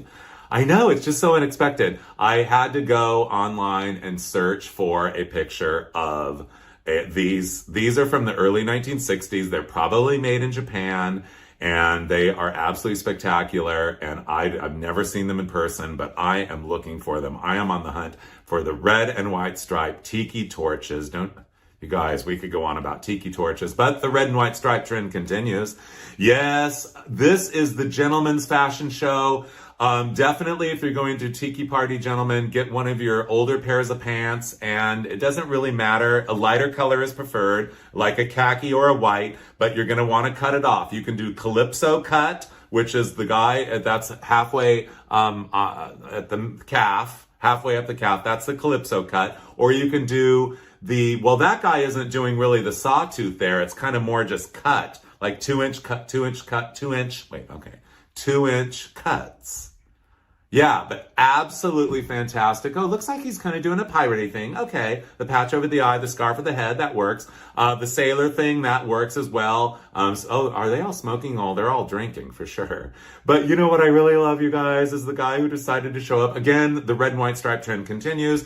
He's showed up in the red and white stripe sleeping shirt and sleeping cap. That's genius right there. That'll steal the show, even though it's totally not tiki, but for some reason. I guess it is now being revealed in this show that the red and white stripe really works with Tiki. I didn't get it until I started putting this show together, and I kept seeing red and white stripes. I'm like, okay, this is a thing. Absolutely. And if you want more red and white stripes, fine, be that way. You can go here. Ladies and gentlemen, this is one of the great Tiki restaurants, Tiki bars in the history of the known universe ever, of all time. I hereby do declare that I believe opening date was 1955, the Bali Hai in San Diego, California. Ladies and gentlemen, seen here, judging by that 1960 Thunderbird here and that 58 Buick up front there on the left, sorry. I still don't know my right from my left, whatever. I mean, I try. But anyway, yeah, this is it. And the good news is the Bali Hai is still there. Really, it's the greatest free-standing Tiki restaurant left in the world. Absolutely. It's still going since 1955. On your left there, you see Mr. Bali Hai. He is the official greeter, seen here, judging by that 1968 Chrysler New Yorker, two-door hardtop. This is sometime in the later 60s. There he is in all of his glory. I love that roof line going out, don't you? I love him. And here, you can't see him here, but see the words where it says Bali Hai Restaurant? Under the E, there's a post, and he is there. But before we get to, oh yeah, we will go to him right now. I love the 57 Chevy and the 55 Oldsmobile there. And the lady, I'm not sure if she's standing there like that, she has to go to the bathroom, or if that's just her kind of walking. But anyway, I think probably she's just standing there and she has to go to the bathroom. Maybe she had too many cocktails, as suggested by the sign there on the left. I know. But anyway, yeah. Oh, the red and white stripe. There it is. I almost forgot to point it out. The red and white stripe there. See that awning? It's a little like drunken, undulating, whatever you want to call it. But yeah, the red and white stripe with Tiki. I'm kind of obsessing. And yes, we're going to talk about the goof on the roof. Or the goof on the roof? No, goof on the roof, goof on the roof. Anyway, yeah, we're going to talk about him in a minute. But first, you can see kind of something below in the word restaurant, the E there, that post going down. There he is, Mr. Bali Hai, welcoming visitors to the Bali Hai restaurant exactly, this was just recent, exactly as he has been since the year of 1955. Yes, indeed, he is a beloved icon of the Tiki culture in every way, every day, forever and always, more galore and beyond infinity, forever and always, as I said. Here he is at Christmas in 1961.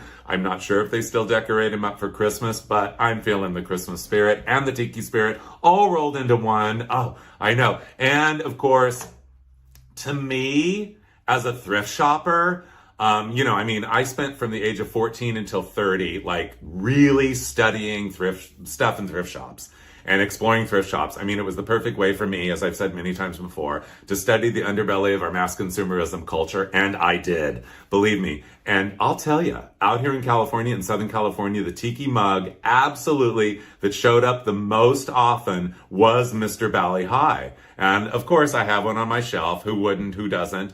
I know. I mean, I've always kept one. I mean, the one I have now, I think I've had since I was like 20. But anyway, he's two pieces. That's a little cap on the Tiki mug, and that's a little hole there in the cap for, a lid for a straw, so you can drink your Tiki drink with the straw. But anyway, I mean, okay, now the goof on the roof. So this is the crowning touch of the Bali Hai restaurant. When you go there, you look up and he is there just as he has been since 1955. Yeah, you heard me, the goof on the roof, or a goof on the roof. I don't know if you say roof or roof, but you can, whichever way, he is definitely the goof on the goof or a roof.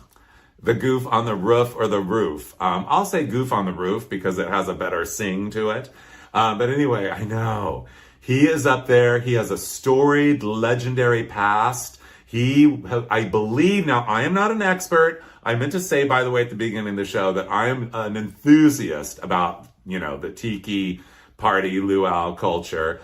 I'm not an expert, but I mean, but anyway, I think he was at two other bars, Christian's Hut in Newport Beach, I think, maybe starting in the late 1930s, one of the first Tiki bars. Maybe it was the 40s. But anyway, then he might have moved somewhere else. But you should do the research because this is a story that needs to be told, and it has been told. but I love him. He's up there on the top of the roof of the Bali High as the crowning touch and the centerpiece, and he's still there to this day. I know, across the street since 1957 from the Bali High, there on Shelter Isle in San Diego is the Half Moon Inn, and that big, dramatic, like exotic, curved beam, pointed porte cochere with a hanging lamp, still there to this day. And it is magic to pull up in that porte cochere, especially in a classic car, in a joyride, and, really get the vibe of it and get just to be there in the presence of it. I mean, talk about a time-honored. It's the greatest porte cochere Tiki Polynesian pop porte cochere existing in the known universe. Yes, the Half Moon Inn, and yes, we love the lady in her basket purse and everything, and her kind of like Hawaiian blouson, and her capri pant there. Yes, indeed. Okay, Tiki Motel time. This is the Tiki Motel in Tucson, Arizona, as pictured, captured by my own camera, probably about 12 years ago. Color TV pool vacancy. Anyway, I love the Tiki Motel. Here it is. A couple years later, I went back and they had changed color TV to full cable, HBO and ESPN.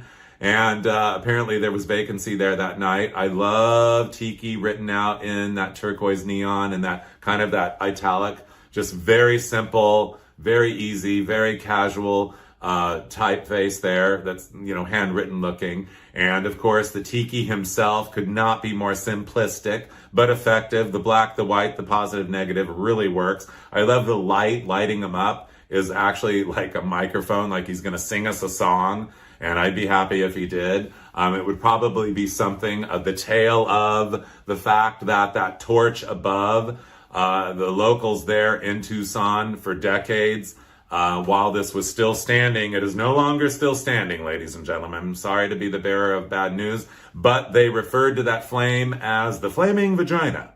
Yes, they did. So again, there's a song there waiting to happen. That could have a lot of refrains, couldn't it? I know. Anyway, here he is now, and the flaming vagina and that Tiki, lettering, which we love so much, at the spectacular, neon museum, called the Ignite Sign Museum in Tucson. Thankfully, they saved it. That's a sign company in Tucson, Arizona. I was just there a couple of weeks ago, and I walk outside and hello, Tiki Motel sign. Behold the glory. Thank you, Ignite Sign Museum. Definitely worth a trip to Tucson just to see this museum. But just like everywhere, there are tons of other things to see in Tucson. The world is a wonderland to discover. This is at Caliente Tropics, taken in 1964, the year it opened in Palm Springs, California. Actually, no. This is not Caliente Tropics, but this is Palm Springs. I always thought this was Caliente Tropics, but no, because those aren't Caliente Tropics motel rooms, are they? No, I don't think so. I don't know where this is in Palm Springs, but this is an example of a palm trunk. Okay, tikis are traditionally carved. Large tikis are traditionally carved out of palm trunks, not palm tree trunks. They're not. I've been scolded so many times for calling a palm tree. Palm, it's grass. A palm is a giant grass. But anyway, they are carved out of aged palm trunks. And that is the root ball. They've turned the palm upside down. That is the root ball as the afro hairdo. Don't you love that? I know. I love the tongue out. Don't you? I know. And look how big that Tiki is. It looks like he's gotten water on him because his bottom part his body is faded a little. But anyway, never mind that. Here's another Kodachrome motel in Anaheim, California. This was around the corner from Disneyland. It no longer stands. You're actually looking at two of the old motels around Disneyland. I just had to share it with you because it was called Kodachrome, and we love that kind of Japanese brush stroke lettering, don't we? Always love it. One of our favorite fonts of all time. Anything that's Japanese brushstroke lettering style, font style, love it. There's some Japanese characters there on the left side. The sign of the the shape, the signboard shape is amazing. The way motel is spelled out in that kind of like interesting late 1950s, early 1960s script or typeface there. And then behind it, we're getting another sign, the Eden Rock, with those starbursts on it. And the way that word motel is more sign painter. But look at the O and everything. Look at the E. Look at the tilt of the L. I mean, vintage signage. Neither one of these signs still exists. They were bulldozed. Oh, well. But the Bahuka was an iconic, legendary, landmark Tiki style restaurant in Palm Springs that opened in not in Palm Springs, sorry, in Rosemead, California, just south of Pasadena. And it was there from 1967, probably till it's been probably 10 years ago since it closed. But it was definitely a memorable occasion, special occasion restaurant that we loved. And really, there were a couple of things about this place that really made it stand out among all Tiki restaurants ever of all time. Not that I went in them all, because there used to be a zillion of them everywhere. But by the time I really started going to them, like in the 90s, there weren't that many left. But anyway, this one had a couple of features that made it really amazing. First of all, you guys, the bar was an aquarium. I mean, look at, you can you can rest your head on the bar stool, seat bottom there, the bar stool, yeah, and look inside the aquarium, or you can look down into the aquarium. Also, you're going to see an aquarium. This place was the aquarium restaurant, really. It was full of aquariums. There must have been, I'm going to guess, 60 different aquariums in there. There's one behind them. They were all full of fish, including, that's the bar right there. And there's their tiki mug with, oh yeah, Okay. Anyway, also a little chunk of pineapple and a maraschino cherry. Maraschino cherries and pineapple chunks are essential. I mean, they are the two most important food items in the food items in the entire realm of all things tiki luau. So yeah, those are fish in the bar. Anyway, the Bahuka went away, but this is the official greeter at the Bahuka back in the day. For years he was there, anyway, a big giant piranha. So you'd walk in the door and you'd see this piranha, and I mean, you do not forget seeing him. The little signage down below there in the middle of his tank. Look how gorgeous he is, by the way. I know. The little signage. Hi, my name is Rufus or Rufina. Apparently they didn't know male or female.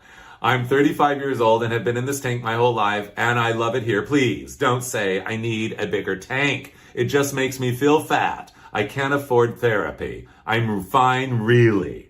So anyway, apparently a lot of people thought he was in too small of a tank, but apparently the keepers of Rufus or Rufina thought not. But the big show at the there moment at the Bahuka, besides everything, was the moment when they would throw a little carrot stick into the tank with Rufus or Rufina, and Rufus or Rufina would go like that, like at the speed of light, and gobble that piece of carrot down, the little carrot stick.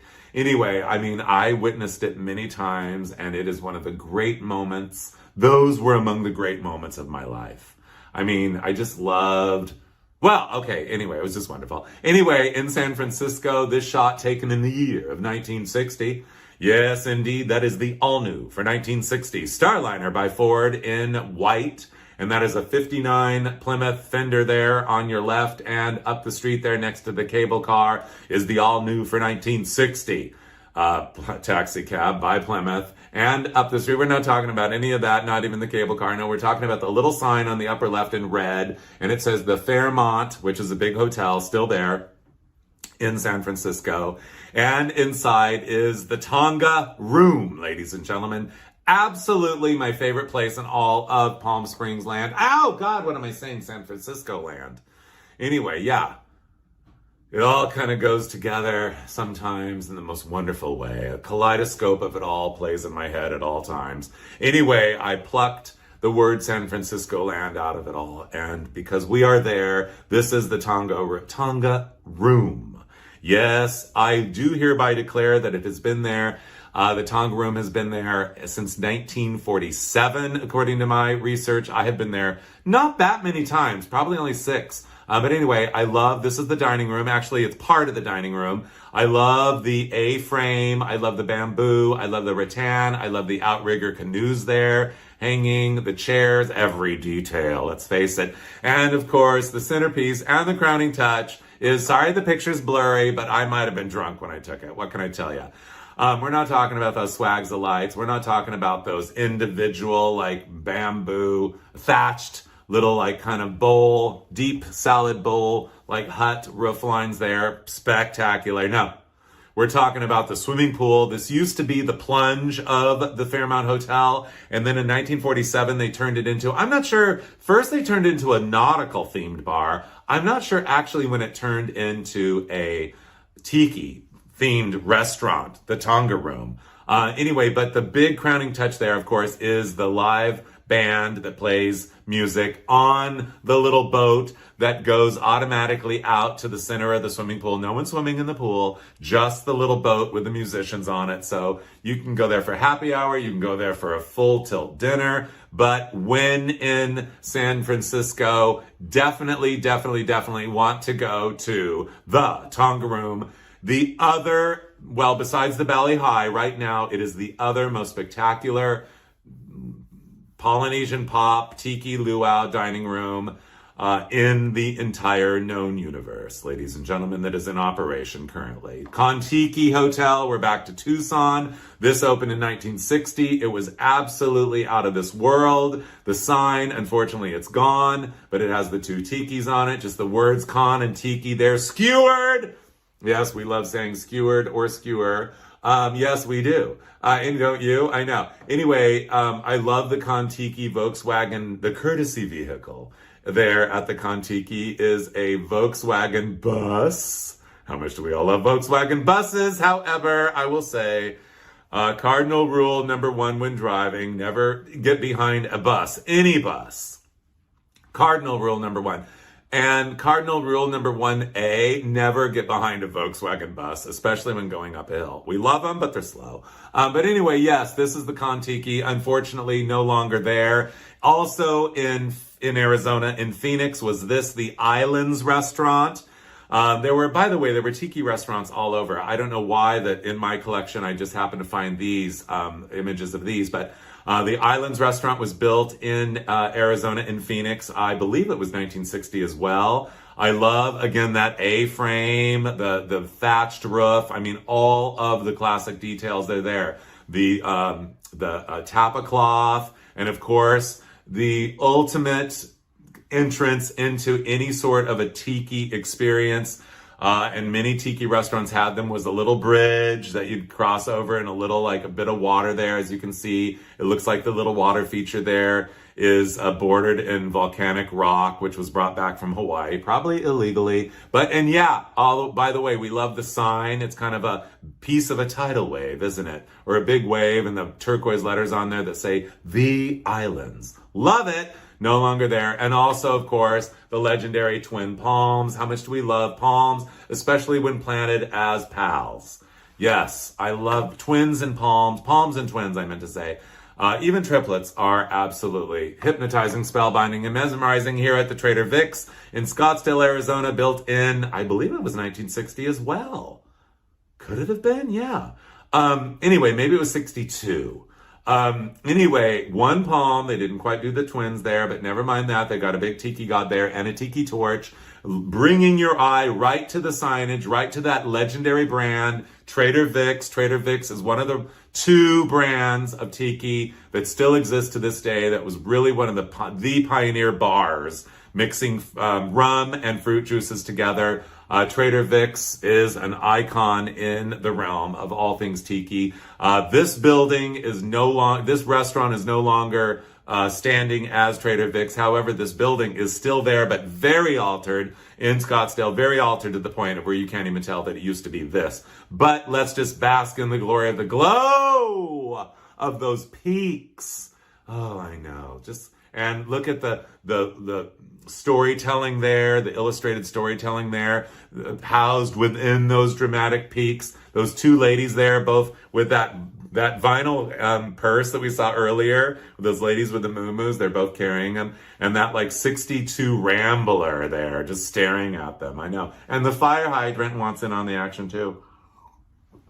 Okay, don't choke on the water. I didn't. Good. Anyway, speaking of Phoenix, I have to say this is very exciting news in the Tiki world right now. Oliver's Modern American Restaurant Dinner and Drinks has just now opened recently, and it is a repurposed. This is big. It's the only Dairy Queen ever built with a Tiki motif building. And this giant soaring A-frame has been repurposed, saved from the wrecking ball, basically, or the bulldozer, as it would have been in this case, but got saved from the bulldozer, and it is now Oliver's restaurant. So the only Dairy Queen in the world that had a Tiki style to it is now been repurposed as Oliver's restaurant in Phoenix, Arizona. Thank you, Oliver, whoever you are. I can't wait. The next time I go to Phoenix, I'm definitely going to have dinner there, and I'm going to walk in there and just like, when you get there, you know you've arrived because of that grand entrance, that big beam pointing out to the universe. It's bringing the spirits right back at you, isn't it? I know. Sun City. Yes, it is. Sun City's own Greek theater. And there, as the official greeter, is this giant, again, where do we begin? We could like tiki all day long. Yeah, Tiki in the tiki room. Can you believe that I have not sung that yet? Okay, sorry. Let's not get started on that, because that is a whole nother level. Speaking of songwriting, I know, one of our favorite songs of all time, isn't it? Right along there with It's a Small World After All. But anyway, yeah, I know, we're talking about this Tiki. Just this Tiki. There's no two Tikis. Tikis are hand carved. There's no two Tiki gods that are alike. I absolutely love this one. Again, this needs to be turned into the Sun City Tiki mug. Maybe I should do this one. That ball of, that root ball up there and everything, absolutely incredible. But the crowning touch, of course, is the lipstick red lips. Don't you love it? I know. Anyway, this is a local icon here in Southern California, the Kahlua Apartments on Rosemead Boulevard. That is right near where the Bahuka used to be. I do believe this Tiki god is still there to this day. I took this picture probably 10 years ago, but look at the beams, the decorative beams, the coming out at an angle there, that really for no purpose other than decoration. The lava rock finished on that recessed lower, the lower floor there. And then the beams all coming out with that as the finish on them. Absolutely. The Tiki motif really became very popular in the 1960s, and apartment buildings in Southern California embraced it. Not all of them, but some of them. Actually kind of rare, but still, there are some around still. And this one is the Polynesia in Canoga Park. And it has a big, like a kind of a Tiki mask, a tribal mask on it, that I believe is New Guinean, from New Guinea. And I could be wrong, but I'm pretty sure. But anyway, it's still there to this day from 1962 till now. And of course, I don't know about you, but I made a special trip out there at least twice to see it. It's been a while, but I need to go back. Now, this is on, it's also on Rosemead, Lower Rosemead Boulevard, kind of near Pico Rivera. This is really the ultimate kind of mock A-frame on a 1960s apartment building. It's probably, I'm going to guess, about 1965. And I can remember when I was a child, we used to go visit my Aunt Helen in Downey, and we would drive by this building. And it was absolutely the high point of the trip for me to drive by this apartment building with this you can see me there. This is a few years ago, but it was like, it's like 5 floors, I can't even say it. I love it so much. 5 floors tall. But it's just all a facade on this box of a building. But anyway, the building is actually 3 floors tall. But I love it. This is a vintage slide from my collection.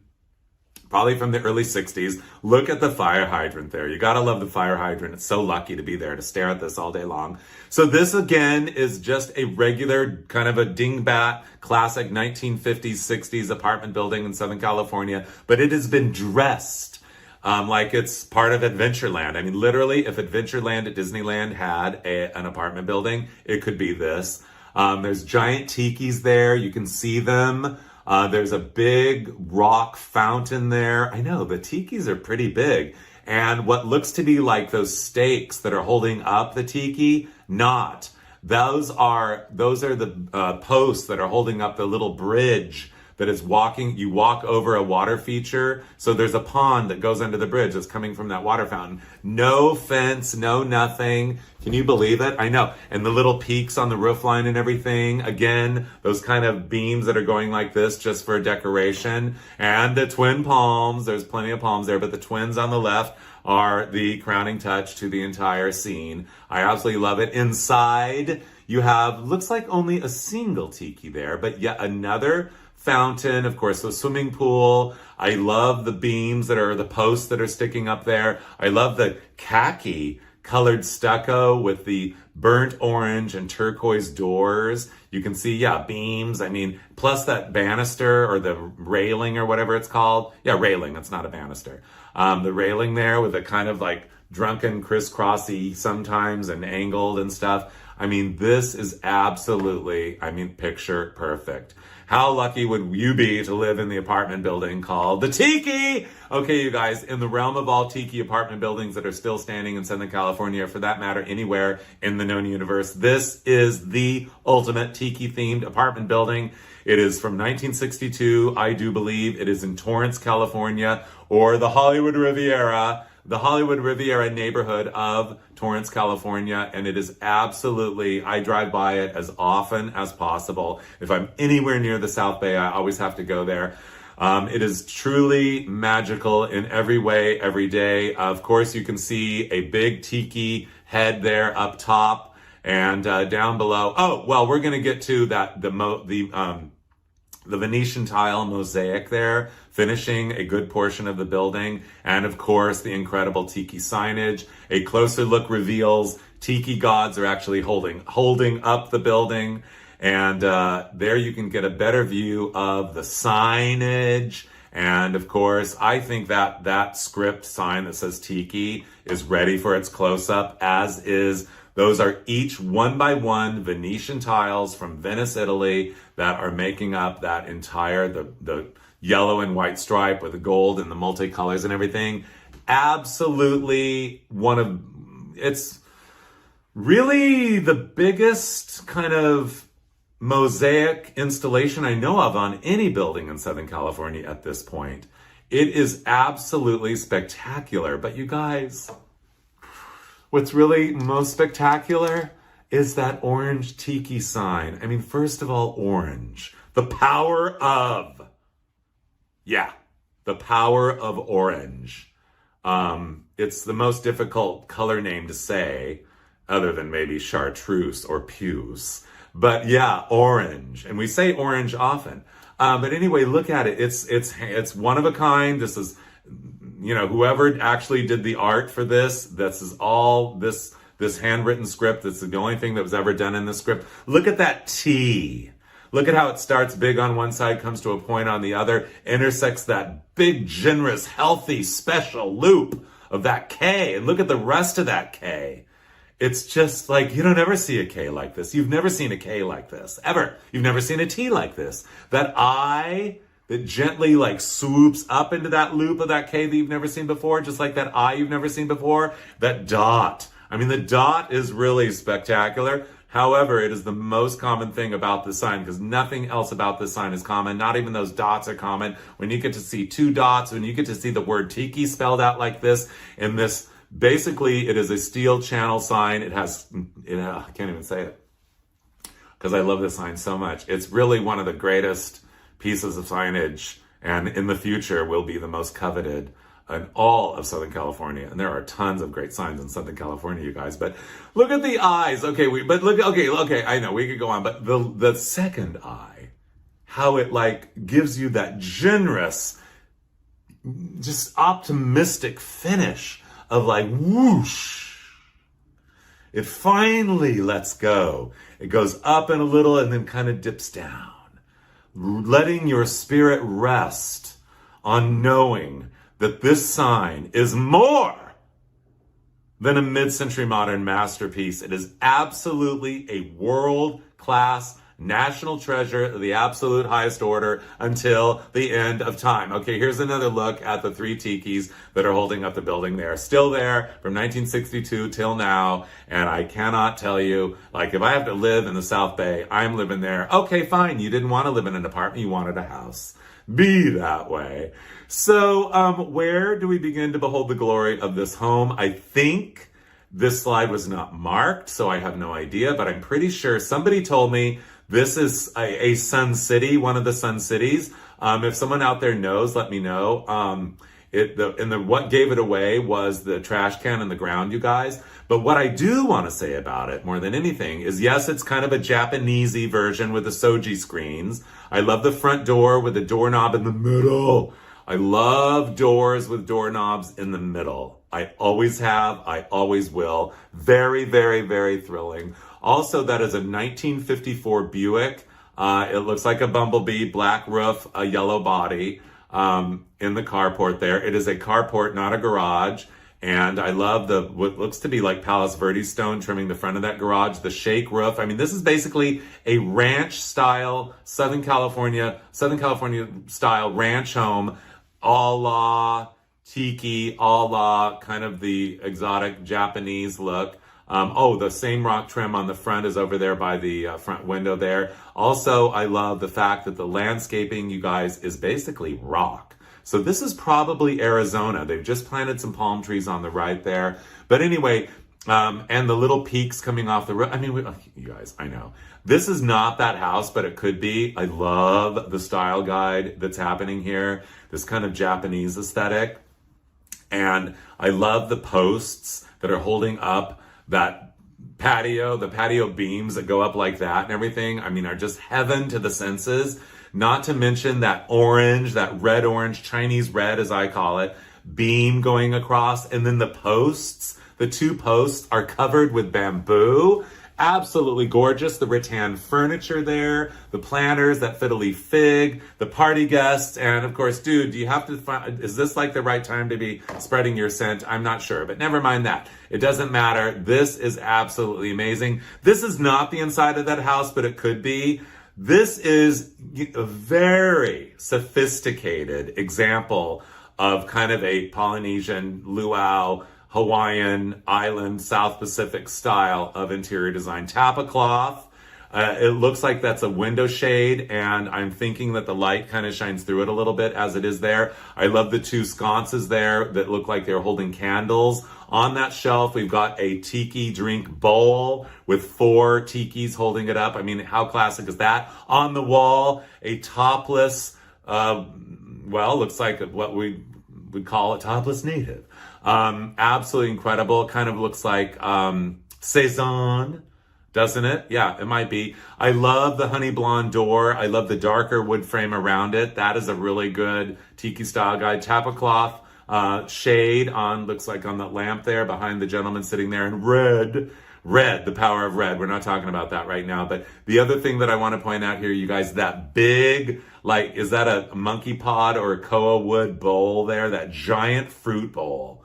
I mean, fruit is abundant in the tiki luau world. So there should always be tons of fresh fruit. Are those pomelos? What are those? Limes and the bananas. The banana should always be sticking up in the arrangement. It's just because, people mostly do like that. But when they're like that, it's like a whole different thing. But anyway, I know. This is the Islander restaurant. It was on La Cienega in Los Angeles. Not sure the year it opened. I'm going to guess about maybe 59, 60. But anyway, it was there not that long, probably only until maybe the late 70s, I'm thinking, maybe even only the mid 70s.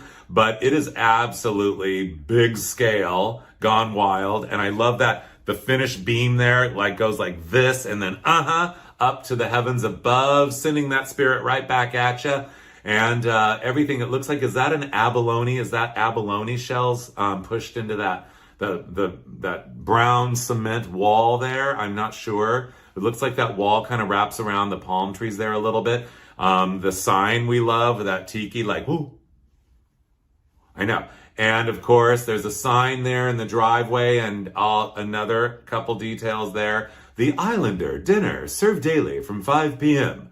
Some guys, oh yeah, those look like they are abalone shells stuck in there. We can't do that anymore because abalone is protected, and abalone shells, you do not see them around anymore. They used to be everywhere when I was a kid. My grandparents used them, well, I hate to say it, but as ashtrays. I know, that was very typical around a pool back in the day. But as a child, I mean, how much do we love abalone shells? I know. But anyway, those 2 tiki gods on the tablecloth wall there, that rope net, giant scale rope net, and of course, let it not go unsaid, how often do you see a tiki restaurant with a rickshaw port? That is a rickshaw port. That's where the rickshaws are. Apparently, I'm not sure how far they would take you in a rickshaw, but they would take you around, maybe just around the porte cochere there. Actually, no, that doesn't look like a porte cochere. Anyway, I know, here's Juan Cu. This, I believe, was on Pico in Los Angeles. Again, the glass floats that are hanging there. We haven't talked about those yet. Another very important ingredient in the whole tiki style guide. I love that giant tiki there. The yellow is very eye-catching. Juan Cu and what we call like bamboo lettering. We love that. The sign that goes like that. And of course, the ship wheel there. I mean, you know, it's kind of islandy, shippy, boaty, all that. Those tiles there they're not really tiles, those ceramic pieces on the front door, the tablecloth, the giant birds of paradise, the bamboo, it's all coming together. But my favorite touch here, you guys, definitely is the fact that they have done that, like, the roof is the thatched roof, the thatching is, how often do you say thatching? I know, you don't say thatching enough. The thatching is silver metallic. Who thought of that? Silver metallic. It's like an aluminum Christmas tree and a tiki hut had a baby. Where do we begin to behold the glory? This not so showy in Tiburon, California, in that Japanese brushstroke Tiburon Tommies. My tais spelled out there in wood letters, cut out of wood. I mean, formed out of wood. We love that. This is very woodsy. It says featuring foods of Polynesia, lunch, dinner. I love it. I love it. I love it. Love it. I mean, all of these were handmade, hand built, hand done, and handcrafted, and all unique. These restaurants just hardly exist anymore. I mean, the ones that do, I've told you. But I absolutely love this one. And it says Mai Tai again above the front door there. There is an outrigger canoe there as well. The Con Tiki, I think this is actually in Canada. I am not 100% sure. I should be, but I'm not. I'm not too proud. I'm not too proud to admit that I don't know, because I'm never too proud to know what I don't know. I'm never afraid to admit it when I'm wrong. It's like, nobody knows everything. I mean, even though I act like I do, I don't. And I will not act like I know everything. Well, wait, I just said that I act like I do. No, but I'm not afraid to admit when I'm wrong. I'm not. Some people, they have real big trouble with that. But anyway, we love the guy there in his trench coat and everything. It must be cold out. So this has got to be. It's not California. No one wears a trench like that in California. Well, we would know if this was California. It has to be, I'm thinking, Montreal. That's my guess. Montreal, the Con Tiki. And again, the motifs there. I mean, we could go on and on. This is not the inside of that restaurant. But who knows what Polynesian restaurant this is. Actually, it might not even be a Polynesian restaurant. It might just be a mid-century restaurant with really outrageous, flowery, frondy, palmy wallpaper. I know, don't you love it? But anyway, they are dressed for a luau party, and judging by the expressions on their face, they've all had a few already. I'm looking at that table. I love that candle in the middle to kind of give a lit centerpiece, a focal point. All the salt and pepper shaker. There's 2 ashtrays here. There's probably 2 more down on the other side. I just said salt and pepper shaker. Those rolls, those mass-produced rolls that are like, browned just perfectly and so evenly and so consistently, coming from the roll factory, the bread bakery.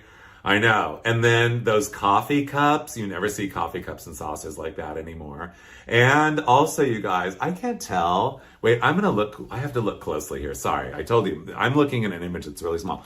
That's watermelon. That's a fruit salad course that they have. I thought it was like small lobsters that they were eating. No, that's the fruit. That's the fruit course. There should always be a fruit course.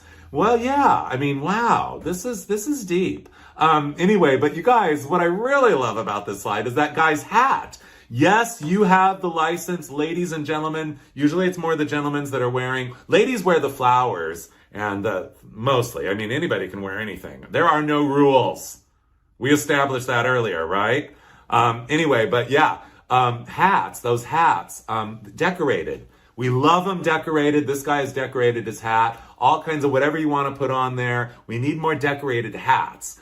There's a lot of flower displays, florals, I mean, in all capacities of creativities, but we need more decorated hats, you guys. Those straw hats gone wild. Any straw hat decorated is a yes, yes, yes, plus, plus, plus at any luau party, party, party. Luau, luau, luau, party, party, party. Yeah, plus, plus, plus. Anyway, so, wait, what was I going to say about this one? Other than we love the bridge, of course. Again, that bridge over, not troubled water, but wonderful water. Like a bridge over a gorgeous pool of water.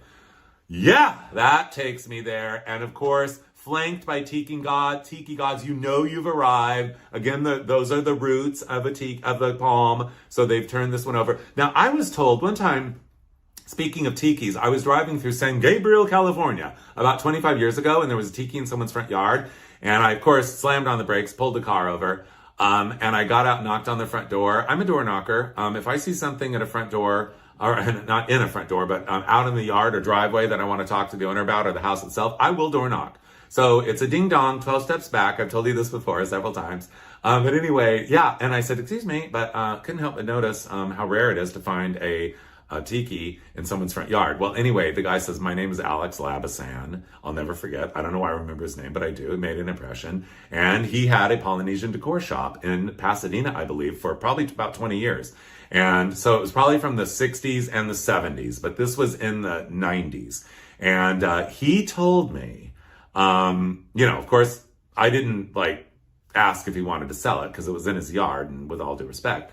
But anyway, it's not there anymore.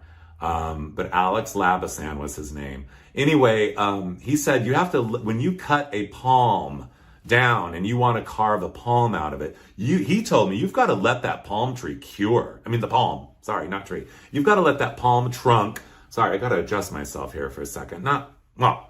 Just the seat I'm seating on. That's all I'm adjusting. Sorry.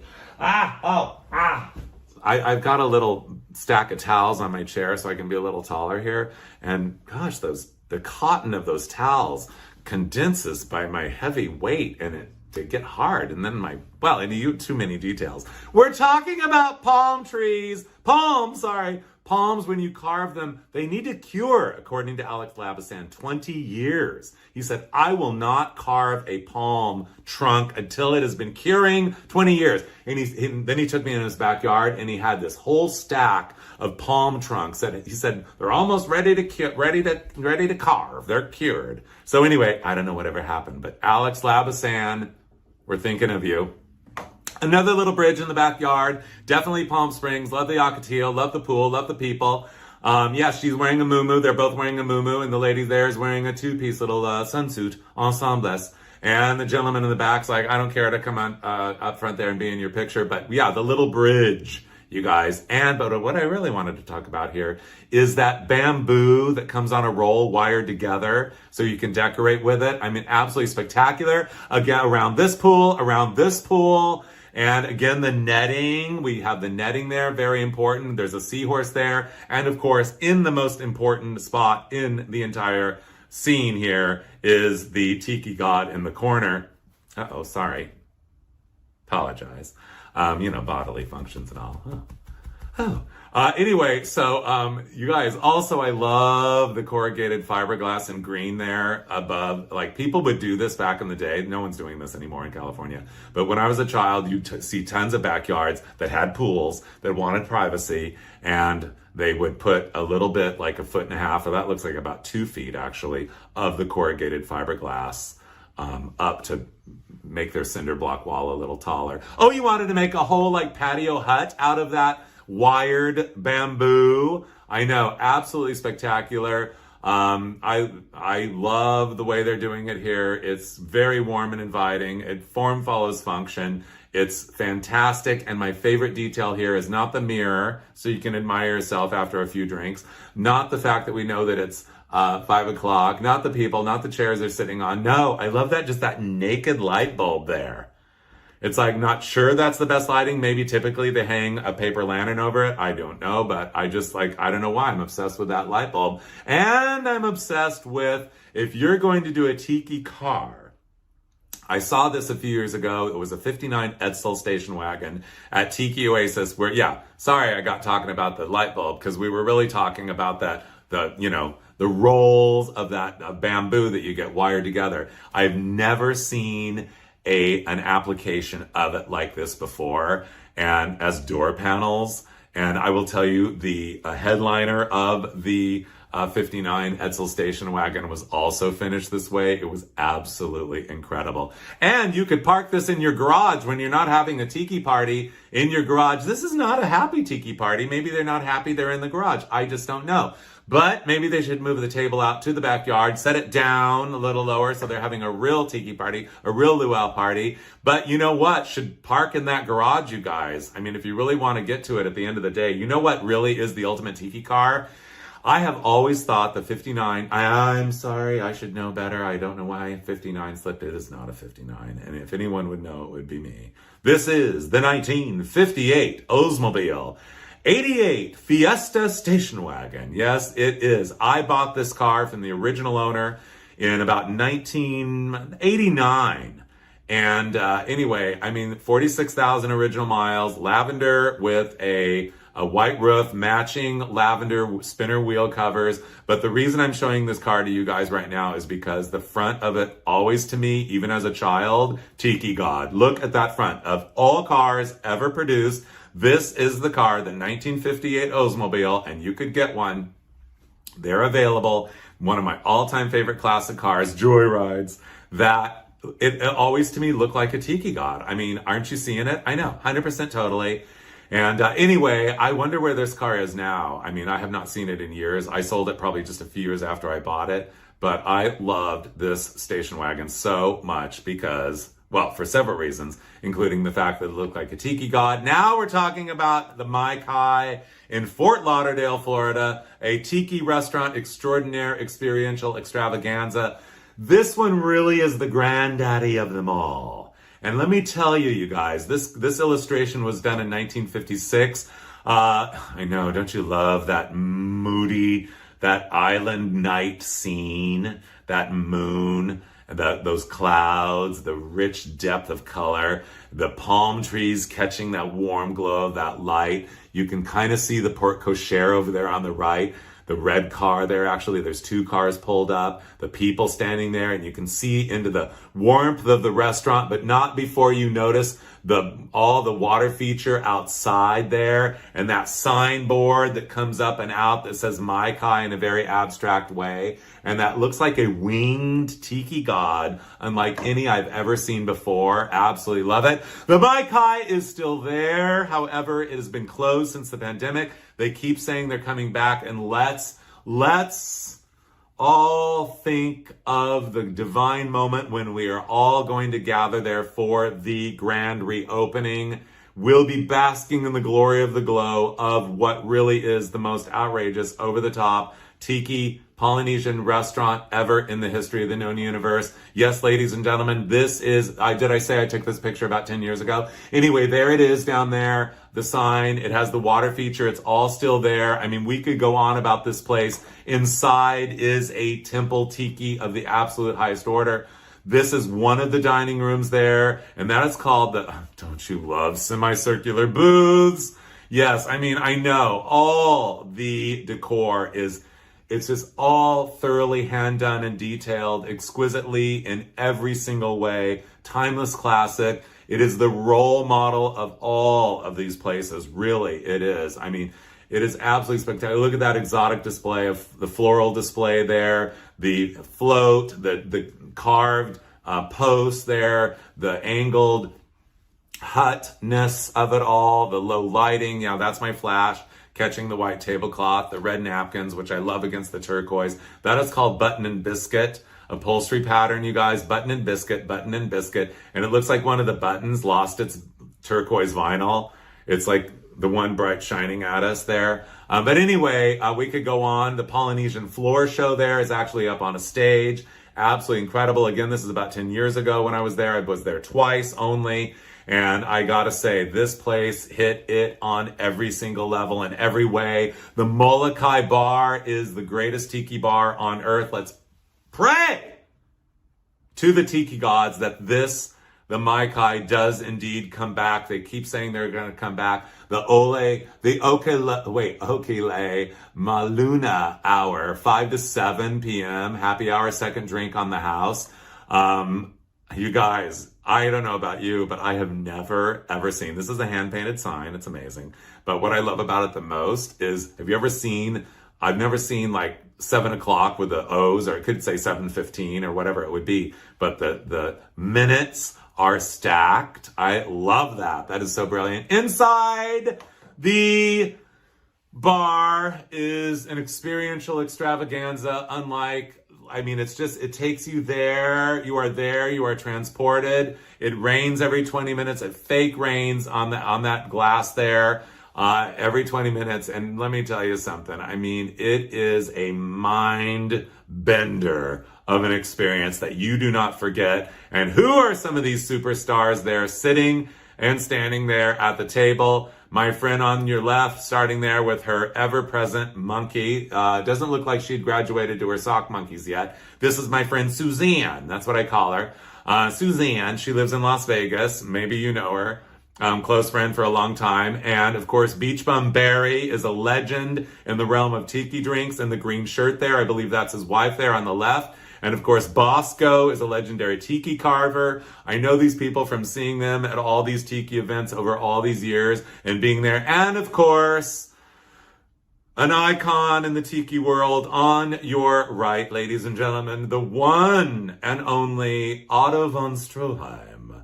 Yes, Otto von Stroheim is with his wife, Baby Doe, of course, the creators of the world's greatest Tiki Weekender event that happens twice a year in not Palm Springs, San Diego, and Scottsdale.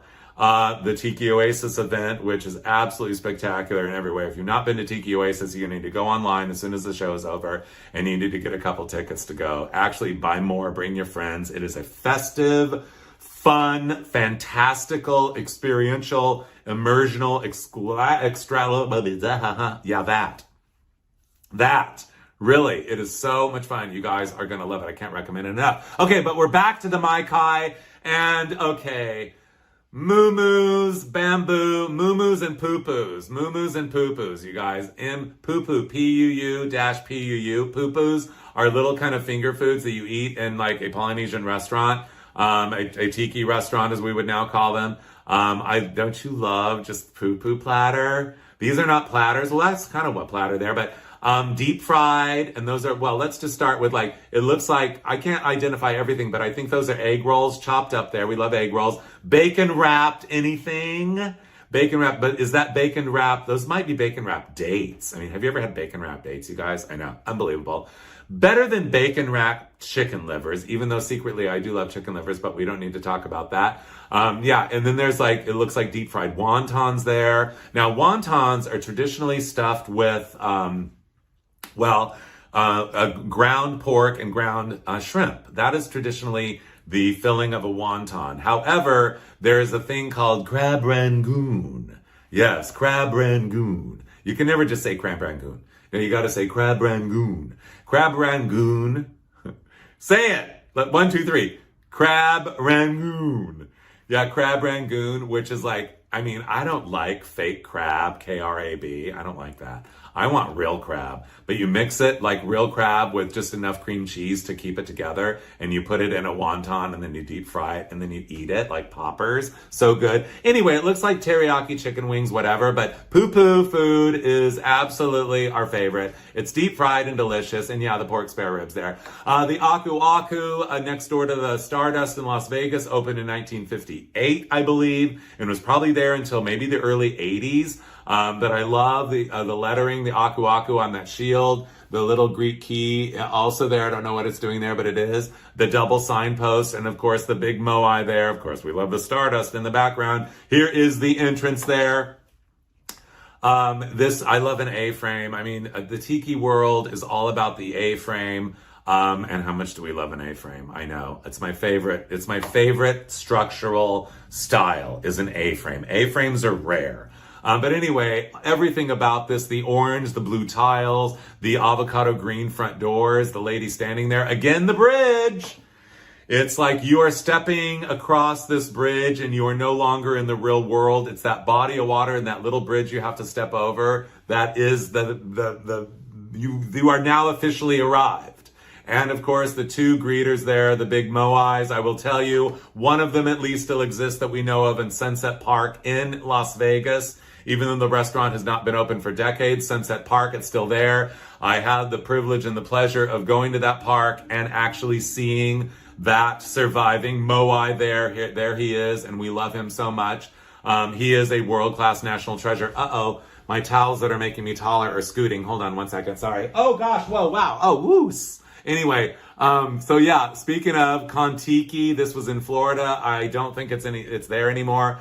Entrance, 200 campsites on the ocean, Tiki. God, I just love saying Tiki, don't you? Tiki, family camping resort. But weirdly that they say complete trailer hookups. I'm not sure they're talking about a hookup as we know them today. That's going to be complete. And then the entrance sign, I don't even know what that's all about, but it's kind of funny. You will have to admit, complete trailer hookups. Anyway, speaking of moai, Easter Island.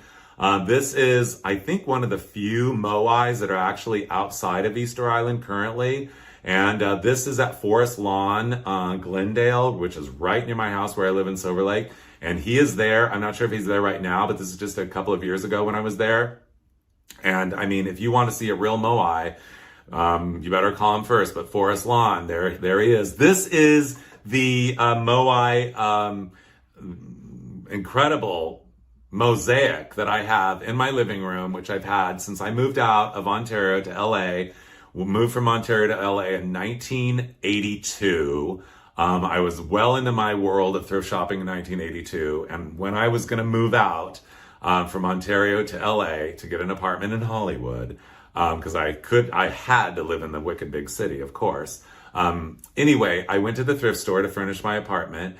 And I saw this in the thrift store. And mind you, this is 1982 when everything in thrift stores was like, 25 cents or $1 or $2. Nothing was like, $10. That's like the most expensive thing in the entire thrift store.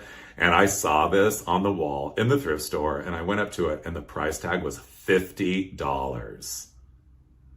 And I'm like, $50 for this? Are they insane?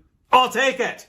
Oh, I could not buy this thing fast enough. And I'm so glad that I did. It's right here. I've still got it. I treasure it. It is one of my favorite things ever of all time. And anyway, it's Venetian tiles.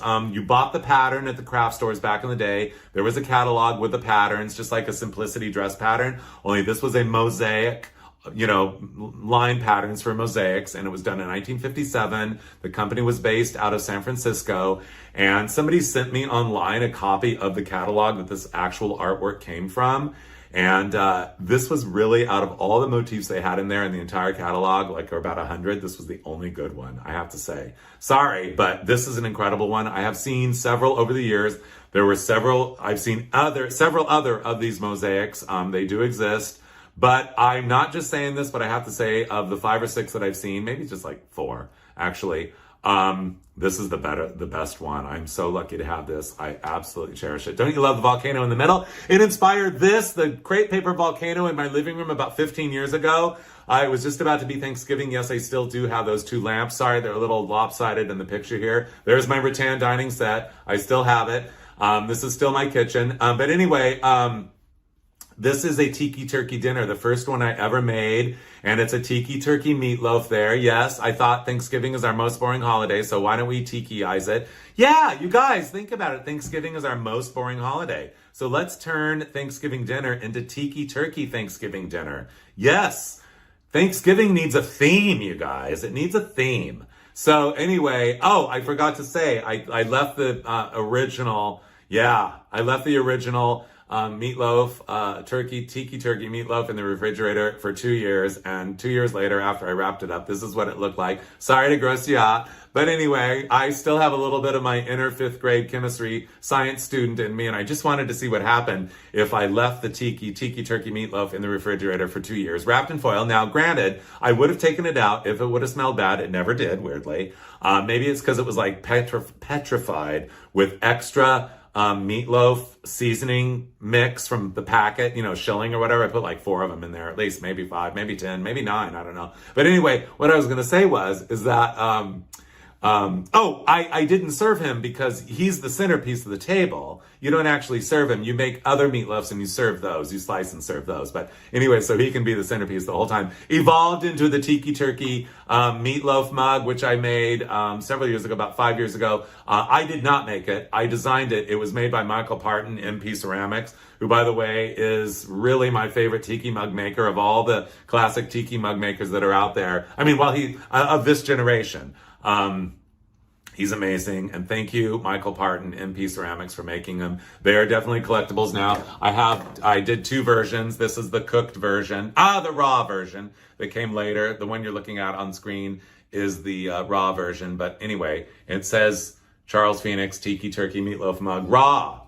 Yeah, raw. There it is, raw. Anyway, so here is the Tiki Turkey Meatloaf Dinner revisited for my book Holiday Jubilee, which you can buy online. There it is. Let me tell you something, you guys. This is delicious. Let this be an inspiration to you. If you want all the recipes, they are in my book, Holiday Jubilee, which you can order online. Anyway, this is yam and amalua. This is yams. Yams like, I do love the yams with marshmallows on top and everything, but I decided to take it to the next level, and tiki-ize it, you guys, by adding bananas. Yeah. You have to get perfectly ripe bananas. You crush them, and put them in there with the yams, the canned yams, or you can use fresh yams. And then Kahlua, you pour Kahlua all over it. Not too much, but the right amount, you'll know. And then macadamia nuts and marshmallows on top. Talk about taking, candied yams to a whole new level. Where do we begin? This is coconut curry green bean casserole. I'm sure, like our family, I grew up with it. It's still there every Thanksgiving. And that is the green bean casserole that was invented, I believe, in 1955 in Campbell's Soup Test Kitchen. And it is a recipe that has endured, really, I never eat it any time ever than Thanksgiving. But I turned it into green coconut curry green bean casserole. So it's double green. It's green coconut curry. Or coconut curry. It is so good, you guys. The green bean casserole made with coconut curry, green curry. Oh, coconut milk and green curry, you guys. Just trust me. And of course, the Hawaiian bread stuffing. You toast your Hawaiian bread, which is a little sweet. Oh, it's so good. And you make it the usual way with the sage and the chopped onion and chopped celery, and I added carrot for color because it's all about color, and then pineapple chunks, which make it delicious. But you guys, the crowning touch of the Hawaiian bread stuffing is little tiny chunks of ham, like a ton of it in there. Oh, it's so good. And this is cran mango berry sauce. Cran mango berry sauce? I get the frozen cranberries. We have Trader Joe's in LA. I don't know if you have Trader Joe's or not, but I'm sure you can get frozen mangoes, or you can use fresh, and then you can use the not the jellied cranberry, which we love, of course. No, this is the one that has the chunks of cranberry, and you mix it all together. It's so good, you guys. Where do we begin? Oh, you guys, okay, there's more. We're almost done, but we're coming in for a landing here. This is maybe my next tiki mug, inspired by the Kona Kai. This is a trailer park in Canoga Park, but the reason why I'm showing this to you is because I wanted to show you that, that Japanese brush strokes, the letter K there. Here it is again, Kona Kai Village. Inside, I had a moment of, I saw this tiki carved stool, And I was like moved by that leopard wallpaper and everything, but I'm not sure why they didn't do the whole wall, but we're not talking about that right now. We're talking about the fact, you guys, that this Tiki stool was so incredible. And I just sat on it and then I kind of leaned back and it was like, I wanted to do sit-ups on it. It's like perfect for sit-ups. But instead, I struck this pose. The camera person got the picture and boom! I had this moment of divine inspiration. Why not turn a pineapple upside down cake into a pudcano, the pineapple upside down cake volcano. So this is it. This was done for my Aloha Land show that was done at Don the Beachcomber in Sunset Beach here in Southern California. And there I am on the top. See? I was just posing and boom, there I am now. Anyway, this is the ultimate party cake. If you want to really wow your guests, you're going to have to hire my friend Terry Wolbert. There he is next to me on the left. I'm in the pink. Anyway, he's in the white. He made this. We did this event about 3 times. This came in. It was a big ceremony. The pudcano, the pineapple upside down cake, was on a big thing, and it all came in a big ceremony. This was after my Aloha Land slideshow, which is available online. And I called him up and said, Terry, please, you know how to make anything. Can you make a pineapple upside down cake erupt? Can you make it erupt 1,000 maraschino cherries? And he did. And this is it. By the way, before you see it erupt, it's 25 pounds of pineapple, 1,000 maraschino cherries, and enough cake to make a 40-layer cake. 5 gallons. Anyway, blah, blah, blah. It's a lot. It's a lot. Okay, here it goes. This is it. 5, 4, 3, 2, 1. Whoa!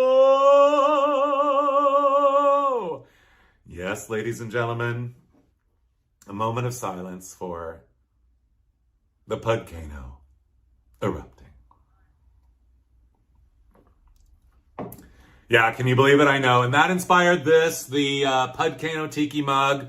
I will tell you, one sold recently at auction for $900. I couldn't believe it myself. And then I decided to do a pineapple print one Saturday afternoon. Actually, it was 11 o'clock in the morning. I'm sitting here. I had a piece of canvas on a board. I thought, why am I not painting pineapples right now? So I did. This is it. Got turned into a pineapple print shirt. You can go online and you can buy it right now. Okay, this is a cheap plug for merch. I'm wearing the black background version right now. There it is. It is a classic, well, we can't really call it a Hawaiian shirt. Let's call it a Tiki shirt because it's not made in Hawaii. But anyway, it's very comfortable. Also, there's a pillow with a black background. You can order that online too, and it says Charles Phoenix Aloha. All of this pudcano business took place at Don the Beachcomber in Southern California in Sunset Beach. And it was formerly Sam's Seafood. It had been there since the 1920s. And that swordfish had been at this time an icon on Pacific Coast Highway in Southern California for many, many, many, many decades. Probably since the 1930s when they first put that up. Maybe it was the 40s. But anyway, when Don the Beachcomber Don the Beachcomber. Don the Beachcomber went out of business. It was saved, the sign, thank goodness. Look how big it is. When these signs are way up in the air, we never realize how big it is. But this is these 2 brothers, and they make, their brand is called Lamb Guitars. They make sound equipment and guitars in, I can't think what city right now, in Southern California. But anyway, they near Huntington Beach, and they have it. Look how big it is. So of course, when I found out they had it, I had to go down there and say hi and meet the big fish in person. They were very nice guys. And of course, I don't know what's happened to it now. This was actually a couple of years ago, but the whole thing was inspired, the whole pudcano, the whole experience of the pudcano and doing a whole show around it. My Aloha Land show, which is also available online, was inspired by the woman there on the left. Or maybe it's the woman on the right. No, it's the woman on the left. Years later, this is her doing like hula or Hawaiian-inspired music in her backyard in the 1950s. But by the late 1960s, here she is on somebody's patio with a volcano, what I thought was a volcano-shaped cake. So I thought, if you turn that cake and a pineapple upside-down cake into one, you have got the pudcano. So that is the long story of the pudcano. And look! Okay, we could go on about all the things on this plate, but we'll be here forever. I mean, on this table, like the plates. That's what I meant to say. I love the plates. I love the fact the ice cream, you guys. Let's just go right to the ice cream. Spumoni ice cream, though not traditionally anything to do with any island, South Pacific, Polynesian, Tiki, or luau culture at all in any way, it's still fine to serve a little. We can take a little creative license and serve some spumoni at a luau party. Why not anyway? Shoot. I will tell you guys, this is a Hawaiian war god, a feather god. He's Kuka Ili Moku. That is what it says on the back of the postcard. This is a postcard. I've had it on my cork board beside me for 20 years, maybe 25. I just love this postcard. It's one of my favorite postcards of all time. So anyway, I decided one day, I don't know why, I had nothing better to do, I guess, than to turn it into a rice dish that could be served at a luau party. And this is it. This is what I did. This is food colored rice. And we all know food coloring is our favorite food. At least it's my favorite food. I am not too proud to admit it. Yes, so I got the rice with the blue. I got the rice with the pink. And those are slivered almonds. And those are olives as the eyebrow. Of course, that's an egg with an olive there. And you will have to admit I did pretty good, right, you guys? I know, where do we begin? Even that little piece here, like the little ear or whatever. But anyway, I put it in the oven to cook it, and I actually kind of it got a little brown. So anyway, I think it's more of a edible art piece. And they also have that particular feather war god of Hawaii had at my favorite, the ultimate ever of all time, Tiki decor store and more galore. This is Oceanic Arts that was in Whittier, California from 1956 until 2011. And these are the co-owners right here that started it in 1956 and were there to the very last day. The legendary Bob Van Oosting and his business partner, Leroy Schmaltz. These two guys are the ultimate Tiki gods in the realm of the Tiki. They are the ones that facilitated hundreds of motels, hotels, restaurants, bars, theme parks, with everything you needed to outfit your Tiki Polynesian luau, South Seas, South Pacific, Polynesian style motif, ambiancical, environmental extravaganza. They are heroes to us forever. We lost Leroy a couple of years ago. He was one of the ultimate Tiki carvers ever in the United States. Bob, you guys are so awesome, both of you. Leroy, loved, always went in there. He was full of interesting stories. They both were. They're amazing, forever and beyond, always. Here I am posing in the Tiki's to rent department, probably all made, hand carved there on site by Leroy Schmaltz. And there was a lot of them, you guys. Ultimately, they ended up having an auction at the end with their business closed. I know, nothing lasts forever. And they had several departments there. Here's the bamboo department. How often do you go anywhere there's a bamboo department, you guys? Yeah, I know. And I was having like bamboo meets Star Wars moment with those bamboo poles. And of course, they had everything, as I said, to furnish your decor, your look, glass floats. I said it before, I'm going to say it again. Absolutely a Tiki bar, a Tiki decor is not complete without them. We love them. I've always loved them since I was a small child. I've always loved a glass float. Don't you? I know. Also, if you want a little extra like wow pow conversational, that one of the specialties of the house at Oceanic Arts was were the puffer fish. And I'll never forget one day I was there and there was one of the employees in the back room, and they always invited me in the back room to look at the stuff they were working on. Leroy's carving a Tiki's. I was carving a turkey. But that does bring us back to the Tiki turkey meatloaf, doesn't it? Anyway, what I was going to say is that one of their employees they had these blowfish. They had arrived in a big box that were, I don't know, they probably had ordered 100 of them. I don't know where they come from. But anyway, he was little sawing with a little saw, like little hole in the top, just big enough for a light fixture to go into with a cord. And that's it. Sorry. Put in a electric bulb. What am I saying? Of course it's electric. Put in a light bulb, a colored one. It has to be in color. And there you have, voila, your puffer fish lamp, which is, of course, absolutely magical. And don't you love the oogly woogly eyes? I know. Hilarious. Very entertaining, very lighthearted, very whimsical, very wonderful. And of course, you guys outside, their flag flying was on a bamboo pole. That's deep. I pledge allegiance to the flag on the bamboo pole. I know. And last but not least, you guys, before we go, I really appreciate all the time you've given me. I hope you've watched this show and like turn it into a series. But anyway, because I didn't intend for it to be like 2.5 hours long, but there's just so much.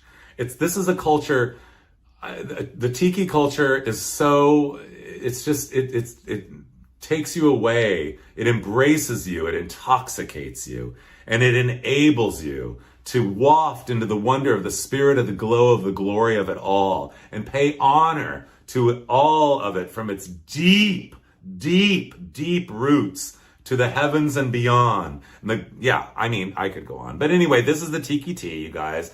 This is the ultimate little freestanding tiki bar on the planet. It's in Los Angeles since 1961. I was walking by on my morning walk the other day. Just the other day, you can see the skies are June gloom, but there's nothing gloomy about this. I love everything about it. The Tiki Tea, Tiki Tea. Same family since 1961. The roots of this place go all the way back to the original Don the Beachcomber in Los Angeles, which started in the late 1930s. And the guy who's running it now, his grandfather, I believe, was a bartender there. So this place this is the real deal, is what I'm trying to say. They were wheeling in carts of supplies there. This is like 9 o'clock in the morning, you guys. And anyway, on the side of the building, it says Tropical Drinks, established 1961. Again, that brushed Japanese brush font there, the tiki, the drink, everything about it. Inside, this was a photo shoot that I participated. I know. Yeah. I know. All lit for a photo, by the way. It's not usually this bright, although the inside is absolutely incredible. This was taken by Star Foreman. This is a photo shoot that I got invited to participate in by Los Angeles Magazine, Chris Nichols. And in this shot, I'm kind of in the middle wearing this shirt. Hey, you can order it now. But anyway, what I was going to say is on the left, with his arms crossed in the blue, that is Sven Kirsten. And let it not go unsaid, Sven Kirsten has written the Book of Tiki and another Tiki book, you guys. He is the ultimate expert on Polynesian pop culture, as we call it, as we revere it. And he is the guy, Sven Kirsten. So many of you may know him. He goes to many of the big Tiki events and everything. Sven, thank you for all you've done. And before we get to say thank you, I'm going to say thank you to you. Thank you to one more. And that is, this is Tiki royalty of the absolute highest order right here, Mike Bowen. He is the grandson of one of the original bartenders at Don the Beachcomber from the late 1930s. And from that strain of recipes and from that strain of the culture came this bar, the Tiki Tea, in 1961. And he was just a kid when it opened. And now he is there. And it's open, I'm not sure, 3 nights a week, 4 nights a week, whatever, but absolutely go there and bask in the glory of it all. And just, speak to your soul, speak to the soul of it all, and just envelop your senses in the intoxicatia, whatever. Yeah, you know what I'm talking about. We're beholding the glory of the almighty Tiki. Thank you, Mike, for being the ultimate Tiki god, the god of the Tiki drink, the Tiki cocktail, and more galore. Where do we begin to behold the glory? Last but not least, this is the first shirt my mother ever made for me. And when I'm standing in my dad's used car lot. Maybe you've seen this photo before, but it's one of my favorite photos that I have of myself as a child. I'm 11 years old, I think, here. And of course, my mother said, I'm gonna make you a shirt today. And I said, okay, thank you. I'd like to pick out the fabric. So we went to Cloth World, and I picked out Hawaiian fabric, and I'm so glad that I did. I said, oh, also, by the way, I want to make sure I wanted black buttons on there to highlight the black outlines of the motif. I don't know. It was like me already being a designer at 11 years old. But anyway, you guys have been a wonderful audience. Thank you so much for joining me, for your support, and more galore. Much appreciated. And aloha to you all. Behold the glory. I'll see you next time. Thank you. Bye-bye.